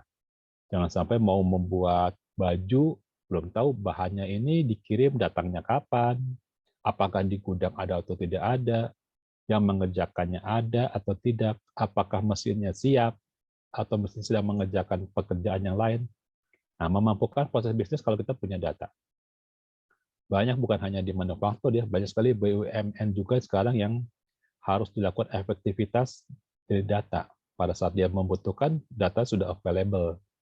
Jangan sampai data tidak available. Bahkan Unicom juga berat, misalkan Unicom ada tawaran beasiswa. Kita nggak punya data siapa yang bakal jadi kandidat mahasiswa untuk diberikan beasiswa. Terpaksa kampus memberikan lagi data kepada mahasiswa untuk mengisi siapa yang menjadi calon penerima beasiswa. Kita nggak punya data, sehingga agak lambat, akhirnya kita kalah cepat dalam pengiriman data pengusulan beasiswa. Nah, itu contoh ya. Kalau di tingkat kampus mungkin kecepatannya masih bisa ditoleransi lah.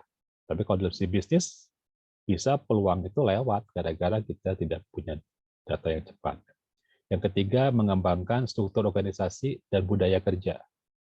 Jadi kalau kita sudah punya budayanya berbasis pada sistem, segala-gala buka sistem. Kita mau rapat apa, langsung buka sistem. Sekarang jadwal rapat apa. Kita mau manufaktur, kita buka sistem. Barang mana yang ordernya harus dikerjakan berdasarkan first in, first out, FIFO, atau berdasarkan prioritas. Yang mana yang mau dijadwalkan lebih ulang. Kita mau bertemu dengan orang, lihat penjadwalan di sisi kepentingan. Kita ingin mengambil keputusan, kita lihat profitnya apa, resikonya apa. Jadi ada berbasis resiko. Semuanya berdasarkan daripada budaya, daripada sistem. Atau dulunya kita butuh manajer yang sangat banyak, sekarang kita pakai sistem, karena kita bisa dibantu. Atau operator sangat banyak, sekarang pakai sistem. Ada yang pakai chatbot, ya langsung otomatis menjawab, tidak perlu lagi ada operator yang dibayar khusus malam hari dari jam 10 malam sampai jam 4 pagi untuk menjawab orang-orang yang harus membutuhkan jawaban dengan cepat. Sekarang ada chatbot di WhatsApp, chatbot di teleport ya, supaya pada malam hari masih bisa menjawab kalau ada yang membutuhkan. Bahkan ada Halodoc juga ada yang pakai chatbot sekarang jadi bisa menjawab ya di jam-jam tertentu yang operator mungkin sudah kelelahan ya. Sisi efektif juga bisa meningkatkan customer karena kita tahu kesesuaian dengan value customer dan value bisnis gitu. Oke. Mengenai value bisnis dan value customer, di sini juga sama kita terapkan di perkuliahan ini ya. Jadi mahasiswa harus tahu kira-kira apa yang dinilai.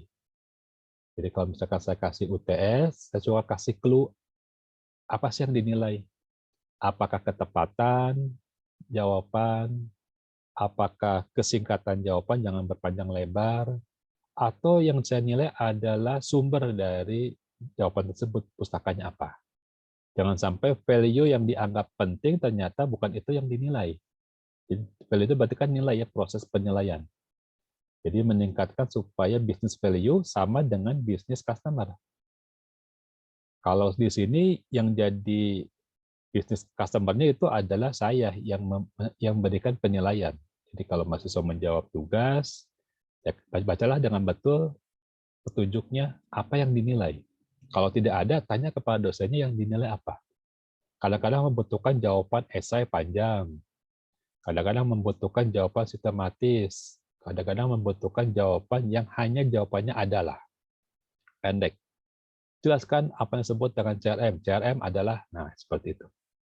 Jadi, kita tahu apa sih business value yang ada di customer, apa yang di bisnis. Jangan sampai kita menawarkan, kita menyajikan, tapi bukan itu yang diapresiasi oleh customer kita. Ya, jangan sampai. Oke, itu adalah penutupnya. Nah, ada yang mau bertanya? Saya masih punya waktu sampai 9.30 kalau ada yang mau bertanya. Kita sudah kuliah hampir 2 jam, tidak terasa ya. Ada yang mau tanyakan sampai sini? Hari ini tidak ada kuis ya. Nggak setiap Pak, minggu ada baik, Pak. kuis. Jadi kuis itu tidak setiap minggu, dan kuis itu juga tidak harus berupa pertanyaan yang berat-berat. Bisa juga hanya pertanyaan singkat, bisa untuk digunakan supaya saya mengetahui kondisi mahasiswa, atau mahasiswa bisa menjadikan sebagai keyword kata kunci ya. Ada yang tanyakan sampai sini? Oke. Tidak ada, Pak. Tidak ada Masih ya? cukup jelas, sangat jelas. Iya. Jadi seperti saya ceritakan tadi, manajemen informasi itu diajarkannya mudah. Benar mudah, karena tidak ada pengetahuan yang pakai matematika, nggak ada ya. Diajarkannya mudah, tetapi kalau sampai salah, nah tingkat dari impact-nya sangat besar. Jadi di tingkat semester 6 ini yang saya ceritakan adalah masalahnya di lapangan. Tingkat-tingkat kegagalannya bisa menyebabkan apa gitu. Jadi teorinya mudah, tetapi impact-nya banyak orang mengatakan, aduh mudah sekali kuliah di informasi, cuma bikin model, ya, bikin sistem yang sederhana, bikin kebijakan. Ya memang mudah, tapi tanggung jawab kita jika nanti sampai salah, itu besar sekali. Kita harus bertanggung jawab kepada beberapa resiko yang tidak terpikirkan. Organisasi pakai sistem, kelihatannya bagus pakai sistem. Tapi bagaimana kalau sistemnya mati? Kita pakai online, pakai Zoom. Nanti jam 1 saya mau ujian. Ternyata bandwidth-nya mati karena providernya putus. Wah, itu kan susah. Resikonya besar, fatal itu. Resikonya bisa nggak lulus ujian. Nah, seperti itu. Atau salah mengambil keputusan, ternyata value yang kita pakai bukan value yang ada di pasar. Bisa barangnya tidak terjual. Proses marketnya tidak terjual. Apalagi market yang tidak berdasarkan pemesanan. Tidak ada market yang namanya itu adalah sistemnya push. Push itu tidak push market itu tidak berdasarkan pemesanan gitu. Itu berarti bahaya sekali ya. Itu jadi di sini dalam pertemuan sekarang sampai nanti akhir saya akan jelaskan beberapa resiko impact yang besar kalau kita salah kontrol, salah memanage ya. Tuh. Jadi belajarnya bukan hanya dari teori, saya akan ceritakan secara real beberapa pengalaman. Seperti tadi ada apa tadi nama atribut turunan, derivatif atribut. Ini kalau sampai terjadi atribut turunan bisa diketik tanpa melakukan perhitungan, itu sistem perancang programnya itu nggak akan dipakai lagi. Jadi kalau kita bisa mengetik ternyata atribut turunan kita bisa tambahkan langsung, harusnya profitnya 10 juta, kita ketik aja 8,5 juta misalkan. Itu berarti kita bisa mengedit tanpa ada pencegahan, nah itu berarti operatornya nggak akan dipakai lagi karena terjadi pelanggaran fraud ya, pelanggaran fraud. Apalagi kalau terjadinya di perbankan, banyak sekali. Misalkan di perbankan yang namanya proses pemindahan antar bank dengan bank itu dilakukan secara operasional sampai jam 6 maghrib ya, sampai jam 6 maghrib. Kita kerjakan aja besok, tetapi tanggalnya kita ganti. Nah, mengganti tanggal saja itu sudah fraud. Daripada kita capek-capek lembur sampai jam 6 sampai jam 8 malam, udah aja kita kerjakan sebelum operasional pagi, itu jam 6 sampai dengan jam 8 pagi, tapi tanggalnya kita ganti supaya tidak ketahuan bahwa kita kerjakan pagi-pagi. Itu sudah kena aturan Basel II dari Bank Indonesia akan memberikan namanya peneguran pelanggaran terhadap compliance Basel II. Nah, seperti itu. Itu mungkin di kuliah nggak diajarkan, nanti pada saat kita praktek, kita akan diajar bahwa 3 kali penangguhan proses itu, maka kita tidak bisa melakukan clearing. Harus ada dari perbankan itu yang melakukan proses peninjauan dari proses pelaksanaan clearing. Dan itu menyebabkan kita bank tidak menerima pengiriman dari luar dan kita rugi karena kita ada keuntungan dari proses clearing. Nah, seperti itu. Padahal cuma gara-gara mengganti tanggal. Supaya mudah kerjakannya besok tapi tanggalnya saya ganti. Nah, itu termasuk fraud. Karena fraud tersebut termasuk fraud ringan yang pelanggarannya ya hanya berupa penundaan dari sistem akses. Nah, itu hal-hal kecil yang jangan sampai salah. Katanya cuma ganti tanggal, ganti. Karena dia termasuk kepada atribut turunan yang tidak boleh diganti. Seperti itu. Cara memanajemen sistem. Saya pikir cukup hari ini, saya akan tutup dulu, tapi saya mau tampilkan videonya buat saya capture ya. Nah, saya tutup dulu. Tolong ditampilkan, saya mau capture. Jadi ini buktinya kalau saya sudah ngajar itu ada capture-nya. Jadikan full screen dulu biar kelihatan semua. Ya, silakan pasang dulu layarnya. Nah, ini namanya compliant. Compliant itu berarti harus saya laporkan sebagai bukti proses. Jadi kalau tanya, benar nggak mengajarnya? Saya punya bukti, yang pertama YouTube-nya, rekamannya, yang kedua picture-nya saya capture ya. Kelihatannya tidak masalah, tapi kalau ternyata resiko itu muncul, tiba-tiba data di Unicom-nya, sistemnya, server datanya hilang, saya masih punya backup bahwa saya pernah ngajar. Nanti kita akan belajar compliant di pertemuan ke-12 kalau nggak salah. Compliant itu mengenai kepatuhan berdasarkan standar. Oke, saya tutup dulu. Saya satu, layar pertama dulu ya. 2, 3, oke. Layar ke berapa? Ada 2 layar. Oh, ada 2 layar sekali ya.